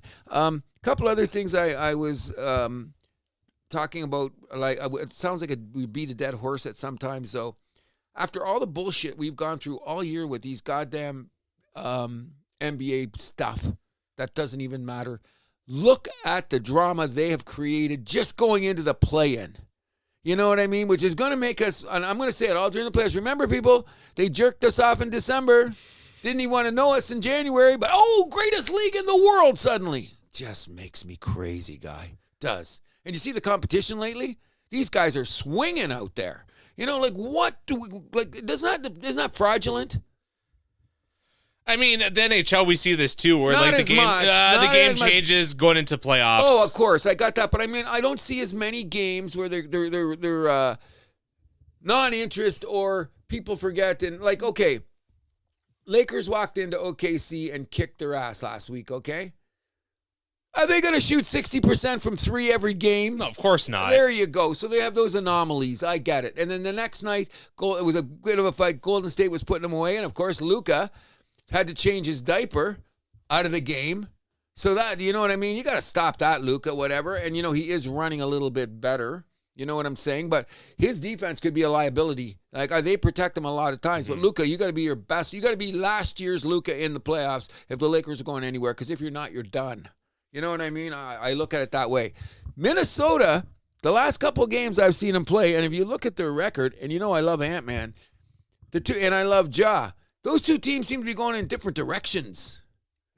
You know what I agree. mean? Minnesota suddenly... Well, they are going in different directions. Minnesota 8-2 in their last 10. Memphis 4-6. Yeah, that's what I'm talking about. And I'm more on the Memphis bandwagon all the time. I like the whole team, but... Now, Ja's too focused on what his next weapon celebration is going to be rather than winning games. Leave my boy alone. He played great. They're not losing because of him. He's leaving his jersey on the uniform every time. It's the lineup guys, and I think the coaching change has kind of screwed him up. I don't understand that at all. And they didn't have Brandon Clark. This guy every time they played Minnesota, this guy's on Ant-Man. Ant-Man looked over, didn't see him tonight. I got 35. No problem. That Clark guy's not there. And I heard him saying about it, and I checked on the stats. The last 3 times Minnesota got handled no problem by Memphis. Oh, by the way, guess who was in the lineup? Brandon Clark. So those 1-2 players in certain matchups really make a difference. But I think Minnesota's figuring it out. We'll see. They'd be a very interesting team. I wouldn't want to play them right now in the playoffs. No. I would not. Like, if you got to face them right now, and they might, you know what they're saying? What if they get Houston? Very possible. And, you know, there's a little bit more veteran laden. Like, what is Houston? They don't even know what they're doing. You know what I mean? I wouldn't go that far. From a young point of view and their playoff experience and all that, here we go. Yeah, but if they lost to the first round, that'd still be a huge upset. I hope they don't for Fred VanVleet's sake because I'm pounding his drum all the time. He makes a huge look. He was goat all that time. They were staggering. He comes back in the lineup. Now look at what has Houston done lately? Oh, because they lost the last game. At one point, they're 6-4 in their last 10. Okay, but they lost. But they lost 2 in a row. Okay, to good teams. And who just beat them? Somebody good beat them. Was They it lost to Clippers? the Lakers and the Clippers. Yeah, okay, so that's 2 there. But before Both that, on the road, though. yeah, on the road, and before that, they were 8-2. They were 8-2 before those 2 LA games. So they're Fred VanVleet's a floor leader. They got young guys they could bang. Good coach. I think they'll win their first round matchup. It's who they play in the second round that They're could be going to get worrisome. trouble. Okay, but let's look at it now. Who are they going to play? They could play Golden State. They could play Minnesota. They could play Memphis. Yeah, I think they'd beat Memphis in the condition they are right now. But they'd have what if they play Golden State? I don't know. Hottest team in the league, and I don't understand that either. That's got 7-game series written all over it. Probably. But look at this Jimmy Butler thing has been huge for Golden. Look, they got the best record. After you dragged his dick through the dirt when he first got there. Oh, no kidding. But look at him now. What am I going to say? I mean, hey. And Draymond Green, another guy I have no time for, definitely in the calling for defensive player in the year. Yep. He's been playing like a coach on the floor. You know what I mean? Still dirty.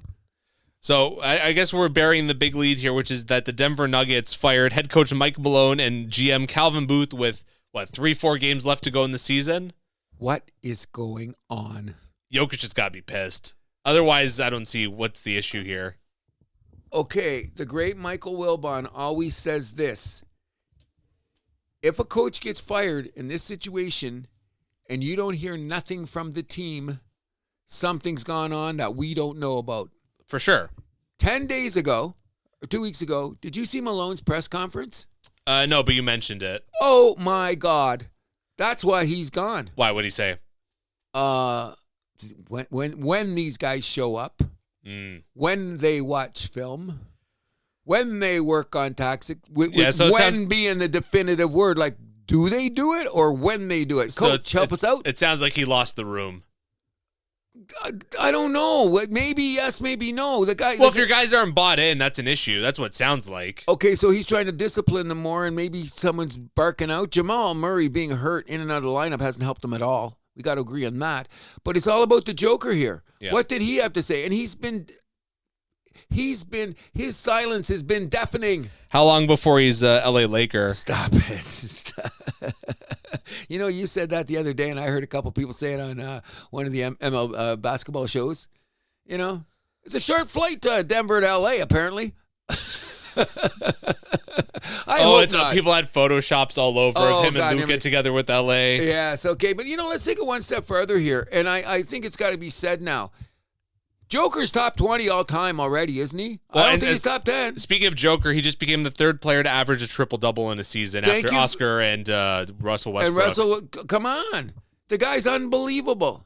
Unbelievable. They say he can't jump up as high as a curb. Can't jump as high as a curb. His basketball IQ is next level. Yeah, he's arguably the best player in the world. I'm not gonna argue with that at all. And his numbers are good enough for MVP caliber numbers again, except for the you're averaging a triple-double. Thank you very much. 3rd in league scoring, 2nd in rebounds, 2nd in assists. Okay, there you go. But the thing is because Shea's got such a front runner thing there, you got to give it to Shea. He's on the first place team. And on the first place team, you're going to get that. But I'm shocked because Malone is well respected around the league. I expect him to get another job in the near future. Oh, 100%. I don't think his coaching career is over. Not by any means. But this is how many games left?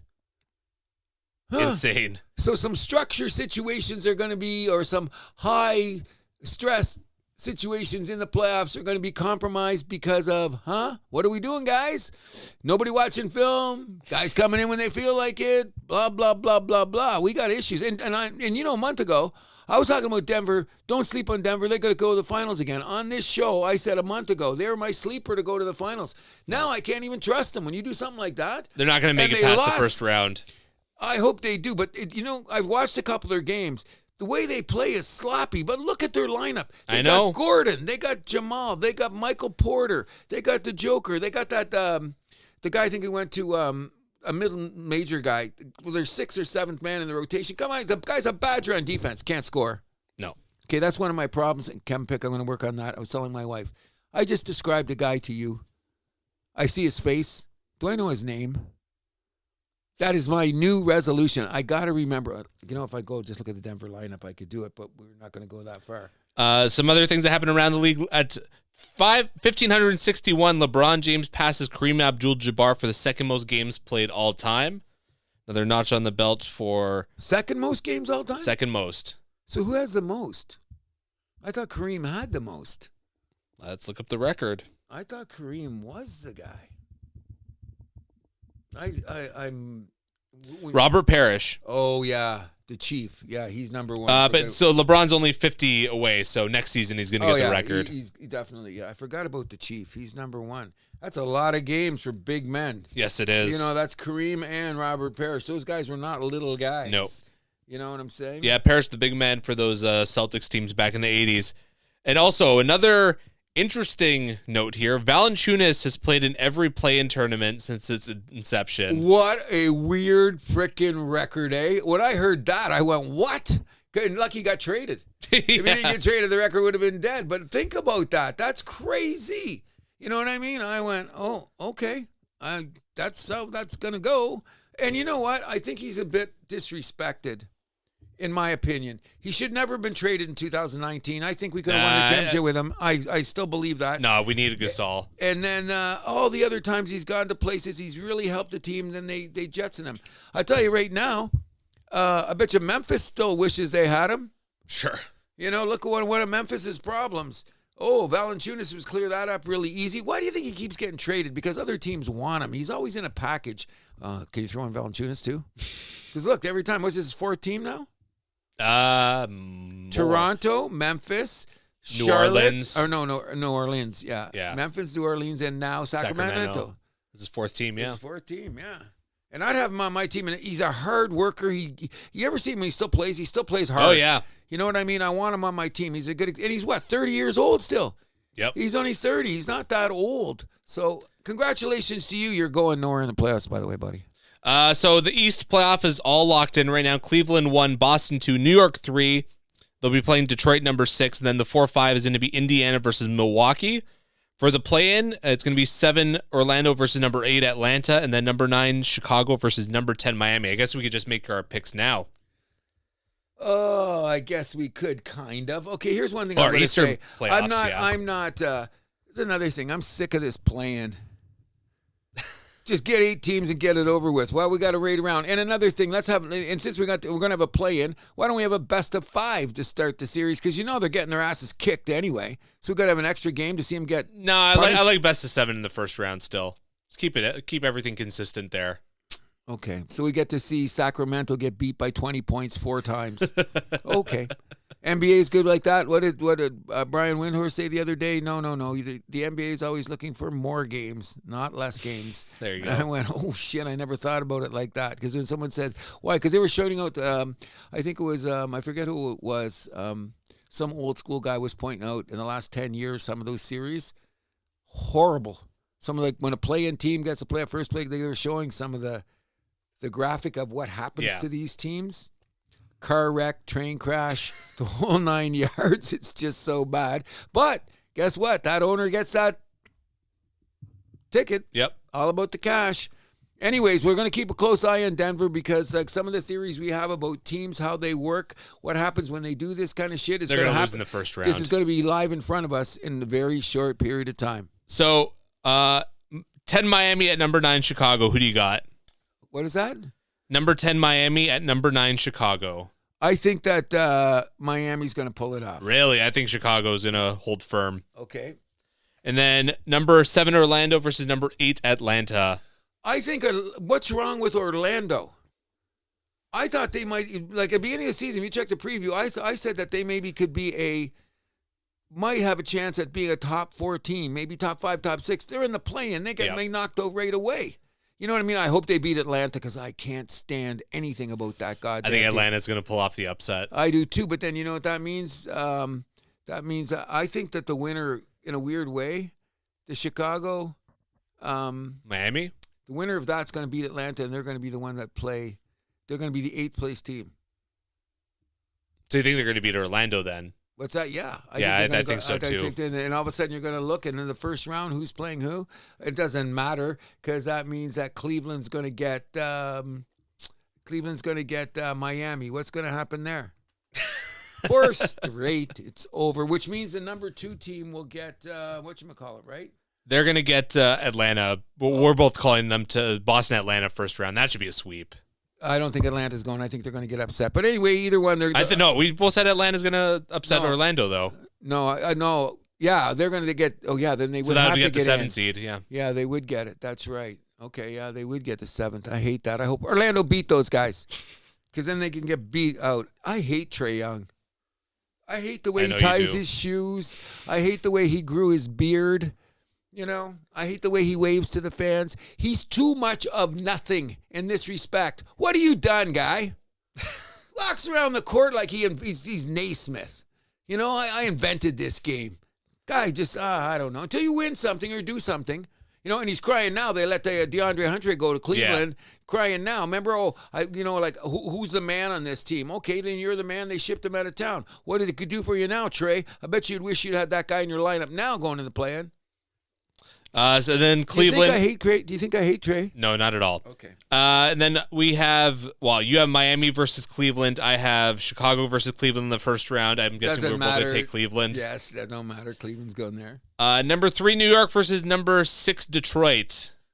Most interesting. Actually, are we both calling sweeps for the Cleveland-Boston ones? Yeah, we're not there. This could be the most interesting series of all. Yeah, I agree. Indiana, Milwaukee, in the West, yeah, but I think that's, I don't know. Milwaukee might run out of gas.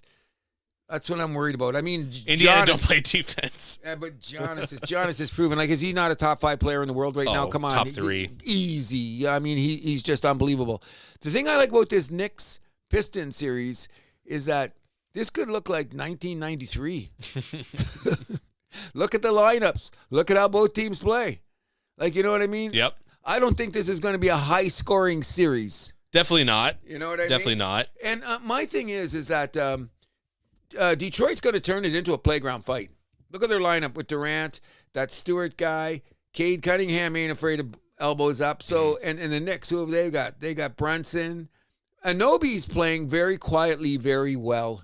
Yeah, I think he's one of the best players in the league that gets no attention. Is that just because of his personality? And his style of play. It's so good, though. He's but he's Mr. Defense. He's not Mr. Offense, though. But he can score. The other night in. Against New York, when he has to, he scores. He can score. To me, he's like a Kawhi Light, but he doesn't score enough. That's the exactly. But you know what? He's not the scoring option because you got Brunson, you got Hurt, you got Cat. Who am I missing? Yeah, but I would just say if you're on a team where OG is like the go-to guy on offense, you're in trouble.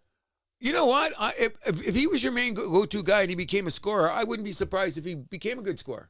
He's good. To me, I think he's the best player in the league that doesn't get any recognition, and he's in New York. Yeah. He's in New York. Yeah, but again, he's buried there, right? Yeah, I don't understand it. The other night, he won the game for him. They came back twice. Defensively and offensively, both ends of the court, he was the man. And I'm going, okay, but I'm picking Detroit just because. I'm leaning Detroit too. How many games? 7. 7, yeah. Yeah, it's gonna be a dog fight. Come on, and I think that Indiana will beat Milwaukee. You know what? I'll say Knicks in 7 just because. Okay. Yeah. Okay, they should with their experience, and if they lose in the first round, this is an absolute catastrophe for the Knicks. Absolute, and after they pushed all their chips into the middle of the table and getting beat by a team that only won 19 games last year. Yep. Ooh, let's go Pistons. And then number 4, Indiana versus number 5, Milwaukee. I'm going to say Bucks in 6. Really? Yeah. I'm thinking it's going to be Indy in 7 because the depth on Milwaukee, Indiana's just going to run them down. They're going to play at that pace. And I don't think, Giannis can't do it by himself. No sign of Dame coming back. No, agreed. But Indiana don't exactly play defense either. So they're going to run you till you can't run no more. And that's what I said. They'll get them with the running. You know what I mean? Because that series is going to take some overs. Here we go. And what's interesting? Because both of those teams, the first 30 games of the season or so, everybody was going, what's wrong with Milwaukee? What's wrong with Indiana? With the Pacers? Yeah. Remember that early in the year? Everyone was saying, what's wrong with those teams? They both righted the ship. Because you got to think, they were in play-in position just a little before, in January. They were both in play-in position.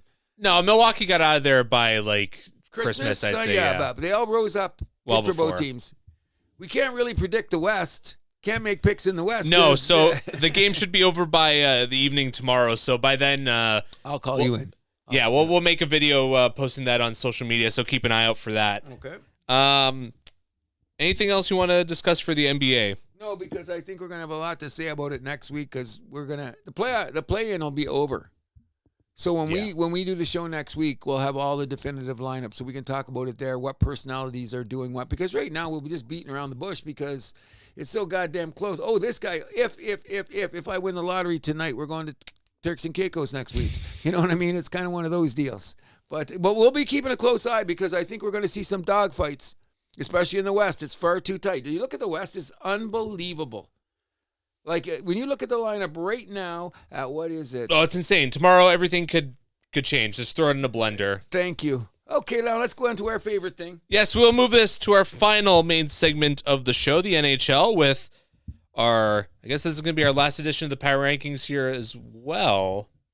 Hey, Toronto, why are you scared of Florida? Hey, Toronto, why are you scared of Florida? Who says we're scared of Florida? You know, we had this discussion. I'm not going to do it Florida's on the air not going to make it to the second round. Oh. Tampa's going to beat them. Well, I'm just going to say this. Top 10 power rankings from Cruz in the Cruz's Chaos Man Caves. The number 10 team is Florida Panthers. Whoa. They're in trouble, but once the playoffs come, everyone's coming back. Yeah, exactly. But look at how they're playing lately, and they show up against your team. Flattest game of the year. What happened to you guys? We'll talk about that in a minute. Number 10, Florida Panthers, who I had in my top 5 nearly all year. I don't know what's going on with them, but I think once the playoffs start, everyone, what's his name, comes back from the drug thing, Kachuk will be ready to go. Ekblad, you're talking about before. Yeah. And who else is missing? Barkov's already back. Barkov's back. Forsling came back. Bennett's gone for the year, eh? Is that? Oh, no, he's just gone for the season. They're resting him. He'll be back. Yeah. So, he'll be back. That's it. So all 3 of those guys didn't even play the other night. Yeah. And look, so number 10, the Panthers. Number 9, I disrespectfully put Carolina at number 9. I think I'm disrespecting them, but I got number 8. I got the LA Kings, who I'm disrespecting at number 8. Okay. Which gets us number 7, your favorite team, the Tampa Bay Lightning. You better make sure you're ahead of them because you guys still haven't got the series. A good win for you guys the other night. Good game. Number 6, and I think the sleeper team, that this is a team that they don't care about nothing. Let's drop the puck. Colorado Avalanche. Don't you think so? Number 5 is your beloved Toronto Maple Leafs. And then we get down to the 4 teams that seems to be sitting around there for the better season in some kind of order. But Vegas at 4, Stars at 3, Jets at 2, Caps at 1. Okay, our lists are pretty similar. Yep. Number 10, I got Edmonton. I had a hard time putting them on because I seen them play a couple games and I went, and I thought about the Blues. Yeah, you got it was the Blues between on your them list? two for my St. Louis is off my list, but it was basically between them for my number 10. Okay. I have Carolina at 9, like you. Yeah. I have LA at 8, like you. Yeah. I have Colorado at 7. The Leafs didn't at put 6. the Lightning in, did you? No, I didn't. Oh, you're just a dog. Look at their last few games. They've been playing like garbage. Can't justify that. So, yeah, Colorado at 7. Leafs at 6. Yeah. I got Florida at 5. Okay. Vegas at 4. Yep. Dallas at 3. They've had some rough losses. Yes. I had to drop them because I had them number 1. Washington at 3 and Winnipeg at 1. Okay. Either way, you could go around it right now. I think there's 2 things that are very interesting this week. First of all, huge shout out to Ovi for breaking the record. Absolutely all the class huge. things that went around it, including Gretzky and his wife, Ovi and his family, the owners of Washington. And no one is happier this is over than Gretzky. Oh, yeah, I know what I mean. Gretzky looks like he had a few drinks, eh? He had A few. He's had a few drinks that when he's sitting around there, like by the time he gets up there, he's got that. And I'm not quite. I don't think I'm going to drive tonight. It was like a little pink and puffy. Yeah, okay. So, he's Gretzky. Why not? But huge shout out to Ovi. I think this is really, really important that Washington did this because here's how I looked at it. If you got to keep dragging that out, that's like an albatross on your team. That's a stress that you don't need. They got it over with. So what ended up happening? They go to play Carolina. I think they're going to have a letdown. They're down 2-0. Okay, here they go. They're going to figure it out. All of a sudden, they come out for the second period, and it's the Washington team that we've seen for the first 60 games of the season. Yeah. They just completely outplayed them. Now, one of the complaints about Carolina is their goaltending issue, which you have said, can their goaltending hold up for the playoffs? I think Freddie can do it. Let a couple of bad ones in against Washington. So, but in any event, my point being is this. Washington is set to fire on all cylinders. And the way they came back about Carolina just says, okay, we had to get the Ovi thing over. We got to get back to being the Capitals. They're a very tough team. They're a tad faster than Florida, I think. A tad faster. Basically play the same style. Forecheck like crazy. Do not stop in the forecheck. Anyone that doesn't forecheck is Ovechkin. He doesn't have to. But everybody else on the team, Wilson, Eller, all those guys that are like I like to say, a bunch of second line guys. But they're all playing like second line guys. So if you got 10 second line guys, I'm good with that because their forecheck is great. Their defense is pretty solid. Now, here's one question that you might win on me. I think that, remember when they traded Sandin, and I said you shouldn't have traded him. He's the guy who's getting around, and he's easily top 4 in Washington. Sure. But your question about him was what? What happens to him in the playoffs? That and the money. Yeah, okay, the money too, but you always remember because he had a couple of kind of shaky playoff performances with Toronto. Yeah. So this is his big time to shine now in Washington. What do you think he's going to show? He's looked great on the team this year, though. Really, really good. No, credit to him. Credit to him. Yep. But I mean, like, your theory is some guys are regular season players, some guys are playoff players. We're going to find out now about him, don't you think? Well, we're going to see one way or another. Last year didn't really count because they got in the back door at the last second. They got their asses handed to them because they minus 38 goal differential. Yeah, whatever. So they weren't going to be on. So you can't really judge last year. They're successful. Apples and oranges, yeah. Exactly. And the fact that they got into the playoffs last year was huge for them because remember, half the season they were what? You're going to show up sometime, Washington? Everyone thought that was going to be Detroit's playoff spot. Yes, and they bum rushed it in and got it. And speaking of Detroit, what's going on with them? But that's another story. We'll go on from there. My thing is, great to Washington, great for hockey, everything that went on this week. Hockey's actually had a very good season for bringing people to look at the game. Well, especially with the Four Nations. Ovi catching the record. Tough competition in the West at the top end with all those teams scrambling. Toronto Maple Leafs being the Toronto Maple Leafs.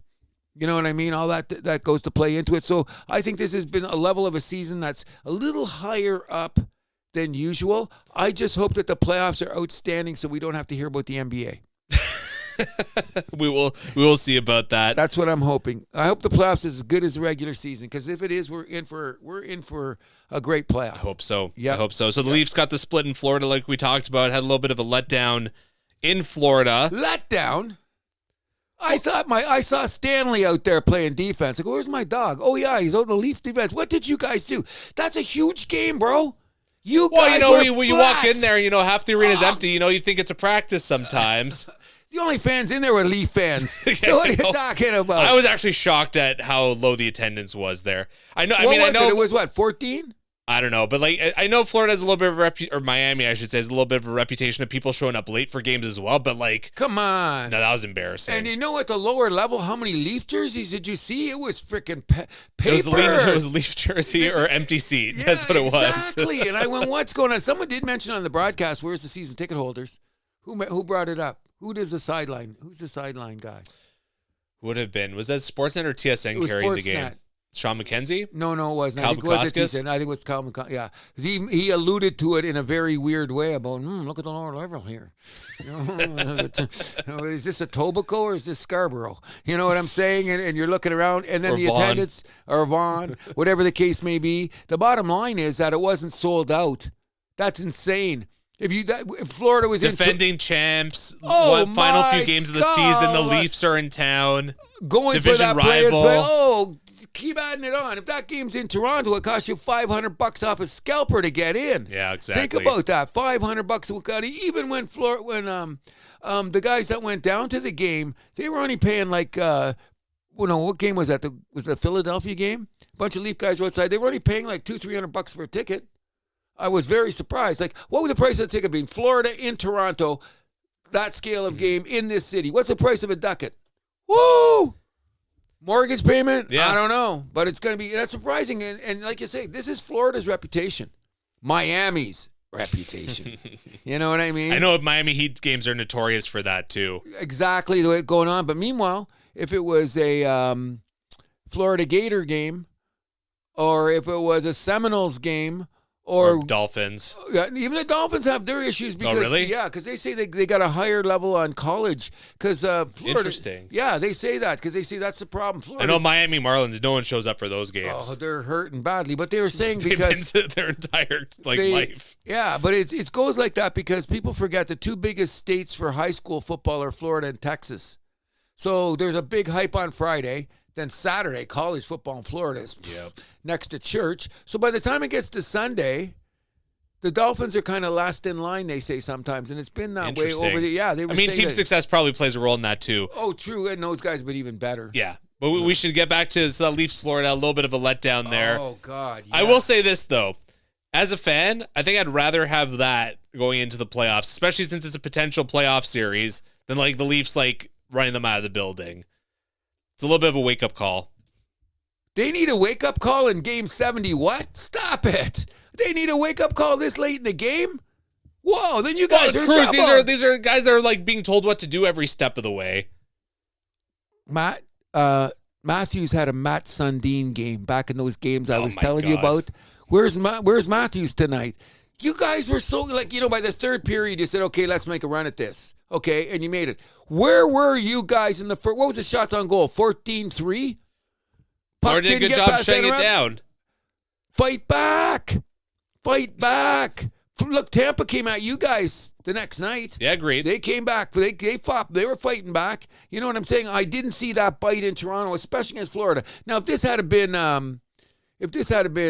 Nashville, if this had been whatever, Carolina, some other team on the East Coast on this particular time, I might have given your argument an ounce of respect. But this is Florida, bro. You're going for the division. Hold on. So you think you would have given them a pass if that was against Nashville? I'm not saying I'm going to give them that. I'm saying the game, I thought the game was too high of a level for them to come out that flat. They could have came out flat against last. What do you think, that Florida just come out and punched them in the mouth? They didn't answer? I just think it was like Florida just came out and we're shutting it down tonight. You guys shut it down pretty good, too. You had no offense. That was your problem. You guys played good in your own end. Gotta get ready for playoffs. That's the way it's going to be. Wall played outstanding, or the score would have been 6 to something. Like except for that one goal, which I thought was good. He let out that goal. How did he let that one in? And then I guess he just said, guys, that's on me. No more. He was outstanding. I agree. Absolutely. One of the best games I've seen him play all year. What did he get for it? A dub. An L, you mean? I mean, L, yeah. I mean, that's the good thing for you guys, because I think the last thing you guys got to worry about, and so quit talking about it, everybody in this city, your goaltending's fine. Who's complaining about the playoffs or about the goaltending here? Who you going to start? Stolarz. Who gives a fuck? Obviously, Stolarz. It's got to be Stolarz. I agree. But I'm saying either way. I don't think that's even a conversation. That's why I don't even want to hear about goaltending in the city. You guys are fine, and I think your defense is pretty solid. You know what I mean? Although we're going to be 5D tonight, apparently. What? We're only going to be playing 5D tonight. Why? Guys are hurt. Scott Myers? So McCabe is hurt, and who am I missing? Is it Ekman Larson that's out too tonight? Is he really? I With think that so. nagging thing? So you're only going to have 5D? Come on, you can't have that tonight against the Habs. That's what they're saying. Obviously, you guys don't care about the game. Although the word from the dressing room is that they want to block it. Yeah. Ekman Larson and McCabe both out. So you don't have another defenseman in the press box? Well, the problem is after the deadline, you can only make 5 call-ups. Okay, so who's playing tonight? Let me ask. Riley, Carlo, Benoit, Tanev, Myers. Wow. I can't believe that. What are they saying? So you're going to 13 forwards? I guess 13 forwards. No, I think I got a blank there because they haven't decided. Wait till we get to game time. I bet you there'll be somebody in that. Yeah, but the Leafs might have used all their call-ups, though. I'm not sure, but that just looks funny to me. Like someone's going to be there. Maybe Ekman Larson will line up, but he'll play a few minutes. No, he's listed as day-to-day. He's still listed as day-to-day?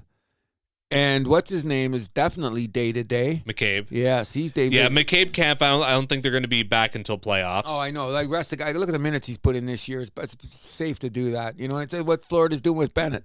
A couple guys are just letting him sit. Kachuk's not coming back till playoffs. Let him sit. Kachuk, we'll see how effective he is, though. They say he's skating around in practice. He's good to go. Okay, but like, how good are you, though? Because there was rumors, too, that he wasn't even going to play this year. So, obviously, something's up. Because he was an idiot during the Four Nations. He was an idiot. Yeah, so that's what you get. You know, live by the sword, die by the sword. So schmuck. I think I told you about my plan to go to Ottawa if it's Ottawa, Toronto first round. I got to come up with some gnarly sign to make fun of Brady Kachuk. I have a few things in the bag that I'm thinking of. Good. Didn't he have to sit out a game because of his recklessness? Yeah, of course he did. Yeah, like, come on, like Ottawa, and you know what? We should be very happy. One of the things that we should jump up and down about is the fact that we got a lot of Canadian teams in. Yes, hold that thought, though. So one last thing about Florida. Paul Maurice, third in all-time wins with 915 passing Barry Trotz. It's a big shout-out to him. Okay, that's a huge shout-out. And you know what I'm really glad about Maurice, though? After this long career that he had, he's got that Stanley Cup on his mantle. Yep. That's huge for him because he has been a great coach. He's been coaching for like 30 years, too, in this league. And you know what? He started super young. Yeah, I believe when he got hired, he was the youngest coach in the of all league at the time. time. Yeah, like he was super, super young. Like, whoa. Like 30 or something. Yeah, like early 30s. Yeah. Yeah, like he wasn't like pushing 40, that's for sure. But congratulations to him, a great coach. I have not heard anybody in the NHL that has played for Paul Maurice that has said anything bad about him. Class act. They do say he's a pit bull sometimes if you're not doing what you're supposed to, but I like that in a coach. Exactly. You know what I mean? Like, they never say anything bad about it, but all I've heard him say, things aren't going, he's a pit bull when things aren't, you know what I mean? Don't step on his toes. And you see him behind the bench some nights. Oh, when things aren't going wrong, man. Like, he's going to kill somebody. Yeah, he could be gnarly. Oh, yeah, and he doesn't look like the gnarly type. But, oh, my God. But that's great to hear about a coach. Yeah. When everybody's saying, like, everybody across the board, great guy, don't step on his toes. That's my kind of coach. Yeah, so back to what you were saying, though, Canadian teams making the playoffs. 5 of the 7 are going to make it in this year. Doesn't look like Calgary's going to sneak in. Vancouver's officially eliminated now. Yep. Probably the most disappointing, or definitely the most disappointing of all the Canadian teams by far. I had them as a cup contender coming into the season. But so did I. I said they'd probably a Final Four team. We were all on that bandwagon. Come on, it was Vancouver. Okay. I thought with Demko back, I'm like, this could be it. We were all jumping on the bandwagon. But now Miller out the door. Pedersen could be out the door. Besser's already said he's not coming back. Don't know who's going to be coaching. Yep. Ooh, that could be a big fallout for them quickly. Oh man. And you know what? I don't mind. It's Vancouver. It's the West Coast. It doesn't matter. But it's Canada, though. Okay, I'll give them the benefit of the doubt. So that being said, do you have anything to say to the Montreal Canadian fan base after you kicked the shit out of us all year? Don't you have anything to say? Don't say we made it, we did good, we did something. Do you have anything to say? It's a Canadian team. I know. Cruz, come on. They're not even going to make the playoffs. Cruz, they're going to be the worst team in the league. Cruz, what are they going to do with a goaltender? I never said worst team in the league. I said worst in the division. Okay, I don't know. But I'm going to go back and check some tapes. I'm going to get it. I never said worst in the league. I said worst in the division. In an admittedly good Atlantic division. I'm going to get somebody that knows how to do that manipulation like you did with that Duke shit. And I'm going to put something together with you and Andrew Mullaney's greatest Montreal Canadian quotes. Now, oh my God. Montreal Canadian fans, I have no problem admitting I was wrong. I'm glad to see you into the playoffs. My mom is also glad to see Montreal in the playoffs. Thank you, Mrs. Mullaney. I knew you'd be on board with me. Thank you. More Canadian content, the better. Yes, I agree. Okay, that's good. That's good. But we are considered one of the biggest surprises in the NHL right now. Of course. Right on there. Now, I'm going to say this. I would say with St. Louis possibly as well. Two biggest surprises, especially the St. Louis run coming down the stretch has been ridiculous. Bennington went to the Four Nations, and all of a sudden, I am great. Boom, look at it. So that's cool. I guess Washington, too, because no one had them first place. No. But that's, so they would be the epitome of it all. I'm going to say this as a disciple of the Montreal Canadiens, stop worrying about my boy Jack guy, whatever. He's in the press box for a reason. Okay? I think he's going to start the first game of the playoffs. Just because. I'd be surprised if he didn't. Just because, okay? That here. But look at all the other guys there, though. The question is, him and Struble, I don't see a discernible difference between the two of them because they both play tough. Mm-hmm. They're not the best puck handlers. They both can shoot. Okay? So what it go? Well, kind of like third pair guys. Yeah. Oh, definitely third pair guys, and they're going to defend the team. They're going to be there. So it's a matter because look at all the other guys. Oh, except for Matheson sat the other night. But they said it was like a maintenance day. I was glad. I clapped. No, right, Matheson's there because he'll be back in the lineup against Toronto tonight, though, guaranteed. I wonder what he's going to serve. It's going to be double cheese, green pepper, bacon, and pepperoni. I'll take 2. Oh yeah, that's what I'm scared of, man. Especially in the hype in Toronto.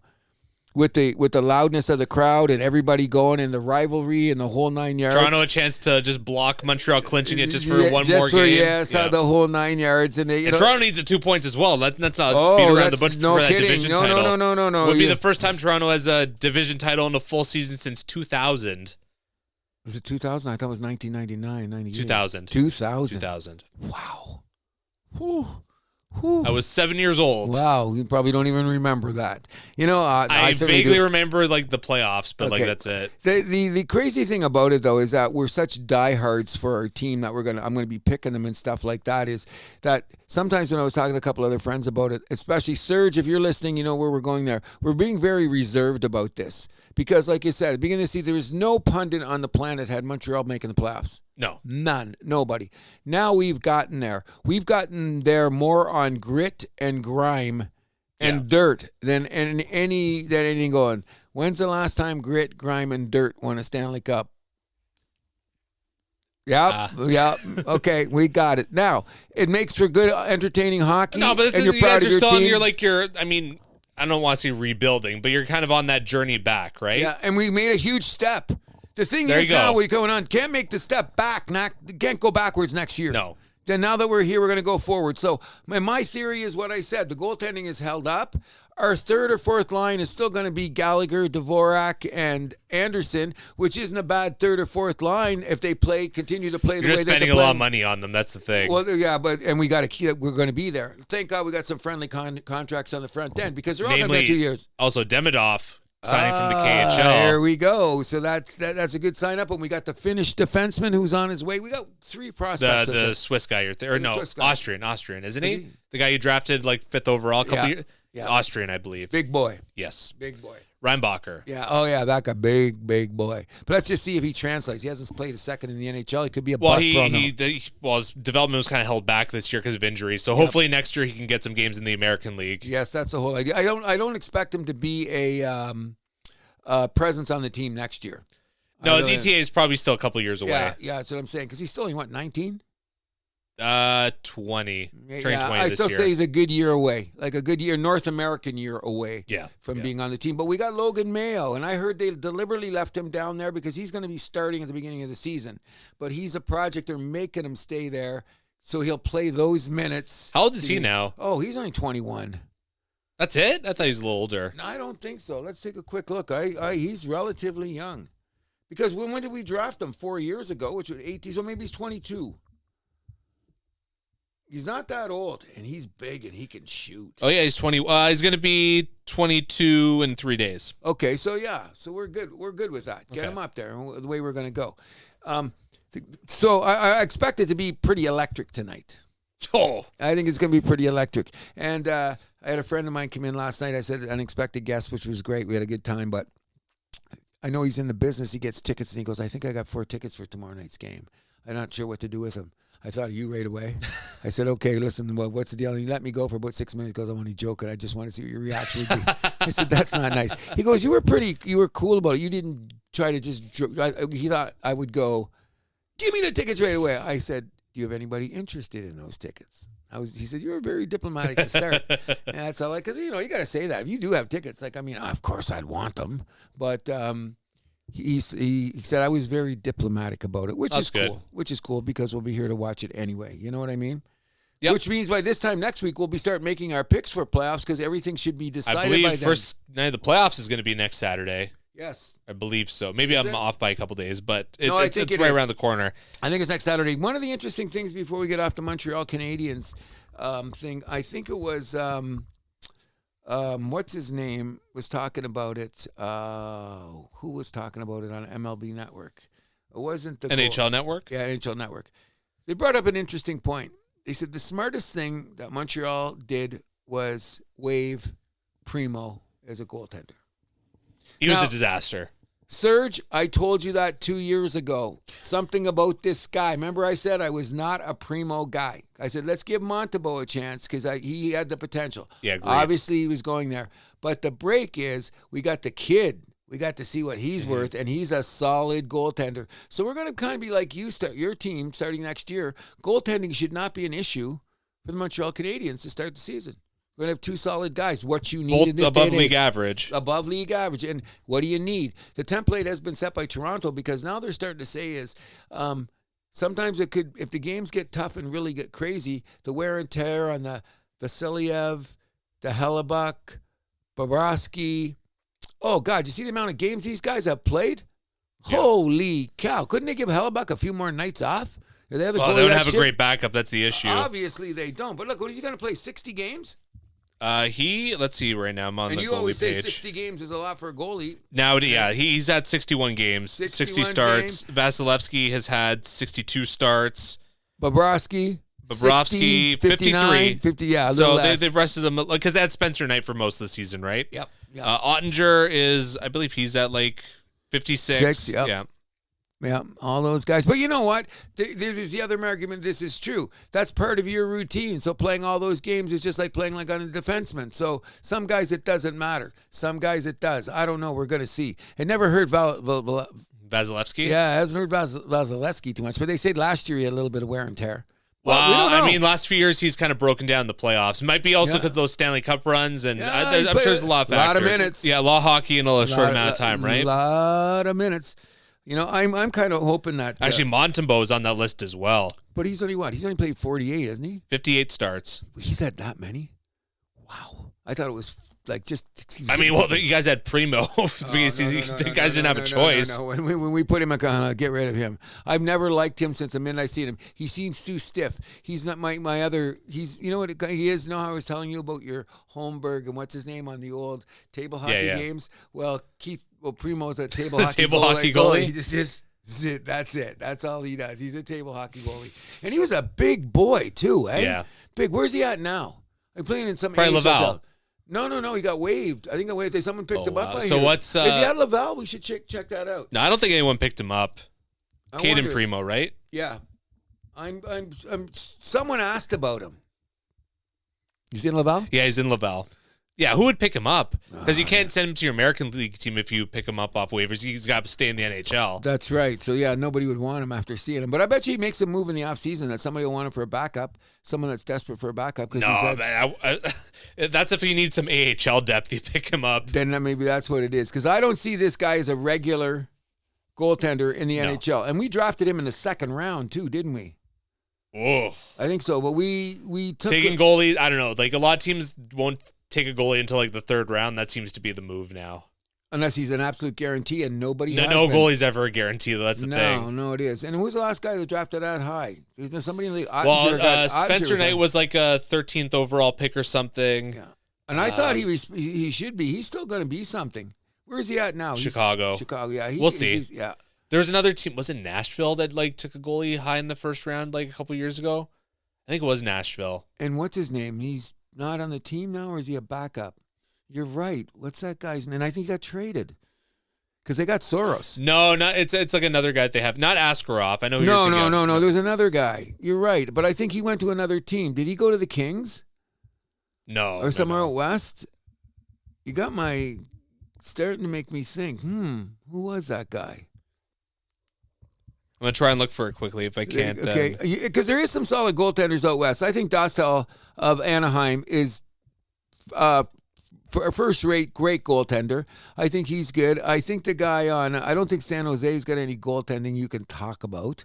But there's still a few young guys around the league. They have some guys that could be promising. So yes. they're taking the wait-and-see approach, which, I mean, they got time. Yes, definitely. But as you were saying, if you don't have above average goaltending in the NHL, you're going nowhere. Oh, 100%. It's just a factor. You can have the best defense. Now you need two. What's that? You need two goalies. You need two for the regular season and a defined number one going in. That's what they say. Okay, so the Red Wings actually took a goalie 15th overall in 2021. Who was it? Casa? Oh, he's still... Sebastian Casa. And he's still kicking around the minors. Yeah, I mean, he's a goalie. They take a long time to develop. Yep. So that was 2021 they drafted him? That looks like it was the last goalie to go first round, yeah. Oh, he's going to come around. There's not many guys like Price and Fleury. He's looking pretty good in the American League, so he could be on his way up soon. We'll see. Mm-hmm. Because who's Detroit's goaltending now? Peter Mrazek. Although he's like on and off in terms of like season to season, right? So they're banking on a good season next year. Yeah, they better, because last year he looked like a solid number one going into the season. He's had some terrible Last year games. he had a good year with Chicago last year, but this year's been a disaster. Oh, he's let in some 9 irons this year. I've seen him, you know what I mean? But then again, Detroit's defense is a little bit dipsy doodle. Because you know how like they come that skating out the way like Toronto used to play, like coming out, flying out of the zone, and those dipsy doodle defensemen always freaking get them a kick in the head. But in any event, we could be talking about hockey all day if we wanted to. Yeah, we really could. Calgary's playoff chance is still hanging on by a thread. Done. Well, hold on. They're 3 games back of St. Louis, but they have a game in hand. Done. It's going to take a collapse by St. Louis, but still Minnesota's possible. Minnesota's the collapse that they would need. Because St. Louis has jumped Minnesota Minnesota's actually back on top of St. Louis. Just what? Yeah, from yesterday or the day before? Point up, right? They're tied technically, but they have the tiebreaker. Okay. But I'd be more saying that Minnesota would be the team to fall. St. Louis is on too much of a high. They lost their last 2 games, though, and it wasn't pretty. Okay, well, we'll see when they go into playoffs, because every team's going to hit the wall once. When would they win? 13 in a row or something? 12 in a row? That's mad. You know, so you're going to have 1, you're going to have 2, just like OKC did. Yeah. They won 1 million games, and suddenly they lost 2 in a row. It's going to be expected. I don't know how far St. Louis is going to go. Well, a little bit different considering that St. Louis is fighting for a playoff spot. OKC is locked into the number 1 seed. Yeah, point well taken. Who's the defenseman on St. Louis that's good? Parayko? Oh, yeah, Parayko, that guy. Because I remember Team him Canada. I was just gonna say. I remembered him from the maybe he got a Canada Cup dosage along the way too. And then Cam Fowler too. Oh yeah, Fowler. He's been solid for years. He's never been superstar, but he's a guy I want on my team. Yep. You know, he'll give me 25 minutes a night, solid plus. Can move the puck. Got a shot. Got a bit of a shot. Yep. Yeah. No. I would. That's their premier guy. But no, they don't play together, do they? I don't think so. I think they split them up. Yeah, they split them up between the two, so that makes their top 4 defensemen pretty good. Because their last 2 guys, I've never even heard of them. Yeah. You know what I mean? So. In the East, basically the Islanders, Red Wings, and Rangers, basically their magic number to get eliminated is 1. So 1 more loss, or I guess 1 more drop point for any of those teams, and just Montreal picking up 1 more point will seal it for them. Yep. Columbus is 6 points back with 4 games left to go, so it's a huge long shot for them to make it. A bit sad considering that 6 weeks ago we were calling them the sleeper team of the year. What happened? I thought they played better defense than they did. And the crazy thing is, you seen their splits from home and away? Completely different team. Completely different. Maybe because it's that arena. They got that tight crowd in there. Because their capacity is only, 15,500? More than that. I think it's like 17 or something. 17 like that. But it's an old school kind of barn. It's tight. They got a great... They got the cannon. You got it. And it's got that college atmosphere. And sometimes they say in there and all that gets going. Then they go on the road and they lose 6-1. I never understood that. So the playoffs are almost wrapped up, but just a few more things around the league. Last week we didn't get to that Chatfield takedown in Carolina. I mean, I know that there's nothing really you can do to eliminate that. At least it seems like, I don't know. I still kind of stand by that. Like, if it's hockey, fighting's part of the game. You can't put rules on the fighting. But like, thank you. Yeah, I guess you had a little thinking about this since our production meeting, right? But you can't, bro. Maybe, I don't know. But like, it's so weird though, because fighting is, everyone agrees it's a part of the game, but then there's like no rules on it. I don't know. And there's been a couple crazy things that have happened these last couple weeks. I'm just happy that nothing happened. As I said before, which we could probably work this into the name of the show, your moral high ground is outstanding, Mr. Milani. And you're speaking from that when you're talking about the fighting in hockey. And I tend to agree with it. I don't want it to go away. But as the other night, and I was telling a buddy last night, I'm getting a little tired of this. It's starting to look a little bit 80s to me. You get in a face-off circle, you look over. You want to go? You want to go? Puck drop, away we go. Fuck that shit. Well, that's going to go away in the playoffs. That's what they're saying. I hope it doesn't, in the sense that they go for retribution. Like in the playoffs, there's going to be an average of like, 1 fight per round overall, if that. Because they're too scared about the penalties. Yeah. Okay, I agree. But my guy, I'm telling you this. If I'm a coach and someone does something I don't like, penalty killers, bail us out on this one. Go fuck that guy up.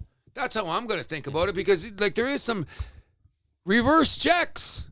Oh, since we brought that subject up, I see it all. It jumps off this. Do you notice it a little bit more? Some guys are sneaky. You know who's sneaky good at it?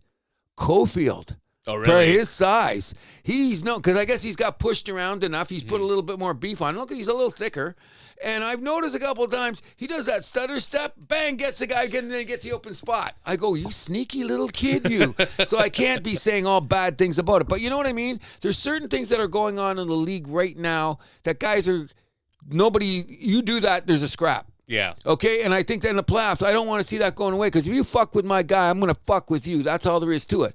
However, there's two things you got to think about in this, how we're going to, what do you say, reform fighting. I don't think there's any way, just like when the guy did that Mortal Kombat move, your Benoit. I love that. I mean, what are you going to do? You can't do that? I'm not saying it's like I'm going to stand with you on how your reasoning is Johnny Cochran proof, okay? So I'm not going to argue with you there, but how do you do it? I don't know how. I can't. I know, but I'm just saying, like, something bad, it could potentially happen after that. It's this whole big conversation, all the GMs talking about it. It's going to be one of those. If the guy's head cracked on the ice, his head cracked open, the NHL's a family product. You know, I'm not you have kids in therapy for the next 10 years after seeing that. You got my hands tied right now, so I don't know what to say about that. But that same guy that they called it in, he pulled some stunts against, who were they playing the other night? It was Keys, Carolina, right? Yeah. Okay, so were they playing Jersey? Anyways, he had a beef from the game before with another guy, so I didn't realize when they called each other out, that guy said, okay, I'm going to take care of you from the game before. So I don't like that they talk about it. They should have dealt with it the last game. But they say when they see him the next game, they got to solve that Actually, issue. there's a little bit of that at the end of the Leafs-Florida game, too. There's another example of Which that. is why I'm not terribly upset about it, because the Leafs came out like, okay, we'll see you next time. This ain't over yet. Yeah, exactly. So, and I understand that because some of those little fucking bastards should get their shit. Like, I don't know how Marchand's got away with it all these years. He should have got his head kicked in a few times. You know what I'm saying? I wish he had. And you know who else you're right about it? You know who's sneaky dirty and you always see he's a dressing room guy? That Scheffler guy on the Jets. You remember seeing Scheifele. He's got some stop check shit going. I've noticed because I watched a little bit more in Winnipeg lately, and I'm going, that guy's no saint. No, he's not. When he goes in the corner and shit, he's no fucking saint. His line's good though. That whole line is really, really good. But never thought about that. He's kind of the sandpaper on that line. All three guys are solid. All three guys, I'll take them on my line. I don't give a shit. But he's a little bit more sandpaper than I realized lately, which leads me to believe Winnipeg got to get out of the first round this year. Oh, agreed. This is like you can't. And when they got that, Hellebuck seems determined, so we'll see the MVP Hellebuck. Scared. If this guy wins, that's actually gaining traction. If you hear guys from around the league, they're just talking shit. Get out of here. These are the guys voting who are talking about it. Fuck you guys, because you know why? Because they're like you. They all hate Kucherov. Tell me somebody that likes Kucherov. They like him at press conferences, Russia. drinking beers. Yeah, that's about Lightning it. fans. I can't find everybody. We were at the last time I was at St. Louis. St. Louis, which is got to be a couple weeks now, but something came up about hockey and Kucherov's name came up. People were spitting on the ground. So, woo, this guy's my. And then when people talk around the league talk about him, I don't hear one nice thing said about. And he's not that dirty. He's sneaky dirty. Yep. Sneaky dirty. He's sneaky tough. Yep. But why hate on the guy? Because he's not playing your team. He's not. He's a rat. He's vermin, like you like to say. He's not. Nah. He's more of a. He's an upper level. Let's put that. He's like Vermin's a possum. vermin. So, speaking of Kucherov, though, he became he got 80 assists for the third straight season, joining Gretzky, Orr, and Coffey as the only players to do so. Wow, what? Now and they still hate the guy. I respect the talent, I hate the player. Oh God, I would say right now, top 5 hated player in the league. From just the scuttlebutt, like who's hated around the league? Marchand's hated. Yeah, Marchand. Okay, what's his name on Vancouver's not liked very well. Pedersen? No, he went to New York. Oh, Miller? Yeah, JT Miller? Yeah, he's not very. I I forgot he's not in Vancouver anymore. He's in New York. He's up there. I was thinking about around the league. He's another Tom Wilson, but I don't know why he's hated. He's just an old school tough guy. He answers the bell. He hasn't been too bad the last couple of years, but he's had some 30 goals. He's had some dirty plays. You think? Well, that's why he's hated. He's got what? 30? Who else? Oh, the Kachucks are also up there. They're yeah, but they ask for it. They bring it on to themselves. They know I'm those just guys. saying. Come on. And and I hate to say this, I don't want to see any player get injured. But the Matthew Tkachuk situation doesn't bother me one iota. Oh, he did to himself. You got it. I can't even. That's enough. That's enough. It's probably good that we leave it there. That's enough. That's all I want to say about it. Fuck you. You know what I mean? You got America going 9 seconds. They had all those fights. Did you see it? Can you bring it on hockey? Who won the game that mattered? End of story. You know? They got what they deserved. And then there's a lot of shit talking about that. And every fight you see is on the highlight thing now. There seems to be, I started with it last year. Plays of the year, kind of plays of the month. Okay, and you know what I mean? Like, remember last year I started saying, I think I'm seeing an uptick in this violent shit. Remember? You go to some of the shows, and you're going, oh, no, and it's about the same. I'm going, oh, no, man. I'm smelling this eyeballs on the TV, UFC, OKC, whatever Shannon Sharp says. But the bottom line is, the fighting thing is coming back in a big way, and I don't think it's all necessary. That's we'll see. We'll see what the numbers are like by the end of the season. I heard it seems to be the same.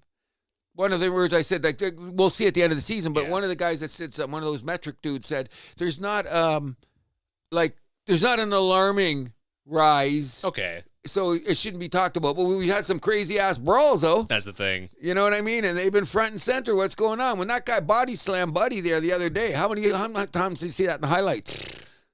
A lot. When Benoit did his fucking freeze. Yeah, it was all over. The freeze frame of him in the air was all over, yeah. Come on, look at that. What was the other scrap? There was a scrap the other night. They went at it forever. Oh, what's his name? Was it last night? Was it Pavata on Montreal? Pizzetta. Was it him last night? Who did they scrap? Did you see the scrap last night? Who they play? Ottawa. They went at it for 10 fucking minutes. I've never seen a fight that was the longest fight I've seen all year. 2 guys going at it that long because they let them go. Even so, is there a word in the referee? And you know what it is? Word now. If it looks like danger, jump in. The guy just punched the guy in the face 7 times. That looks pretty dangerous to me. I'll let him go. So just a few more. We're running almost 3 hours. So Vancouver had that 3-goal comeback in the final minute against Dallas. Oh my And they ended up winning the game in OT. First time it's happened where a team scored 3 goals in the final minute to tie the game. First time ever? First time in NHL history. I heard there was one in 1988, but it was like you had to add on an extra minute. I forgot when I think the Detroit Red Wings were involved. Yeah, so the first time it's happened in the final minute. In the final minute, because the last time I had it, I think it started from the 2-minute thing down. It was that's an eternity compared to the time the goals. How do you think those guys felt in the dressing room drinking a beer after the game? Must have tasted pretty freaking flat. Stole man. 2 points. Oh, unbelievable! I mean, what does it do for Vancouver? Not much for them, but it's good something that their beer tasted better after the game. That's about it. Because Vancouver's a little bit of a red flag for Dallas, though. Out of nowhere. Maybe it's just a blip in the map. It's like the OKC game against Lakers, I'm thinking. That's what I'm just saying. Oh, shit, I unraveled. But 3 goals that quick, and Buddy on the ice for all of them? Yeah, Harley. Yeah, and Harley's a good freaking player, man. Come on. No, it's not all on him, obviously. No, but I mean, he was one of the guys. I think him and his center. Because they switched guys, maybe. Maybe it was Hintz. I don't know. Or maybe it was Wyatt Johnson was on there. Maybe. He has a great second half, by the way. Yeah, he finally came around. He had a great. Because remember the first half? Because I was thinking 40 goals from this guy. Where was he? And he's gonna end up around 30, right?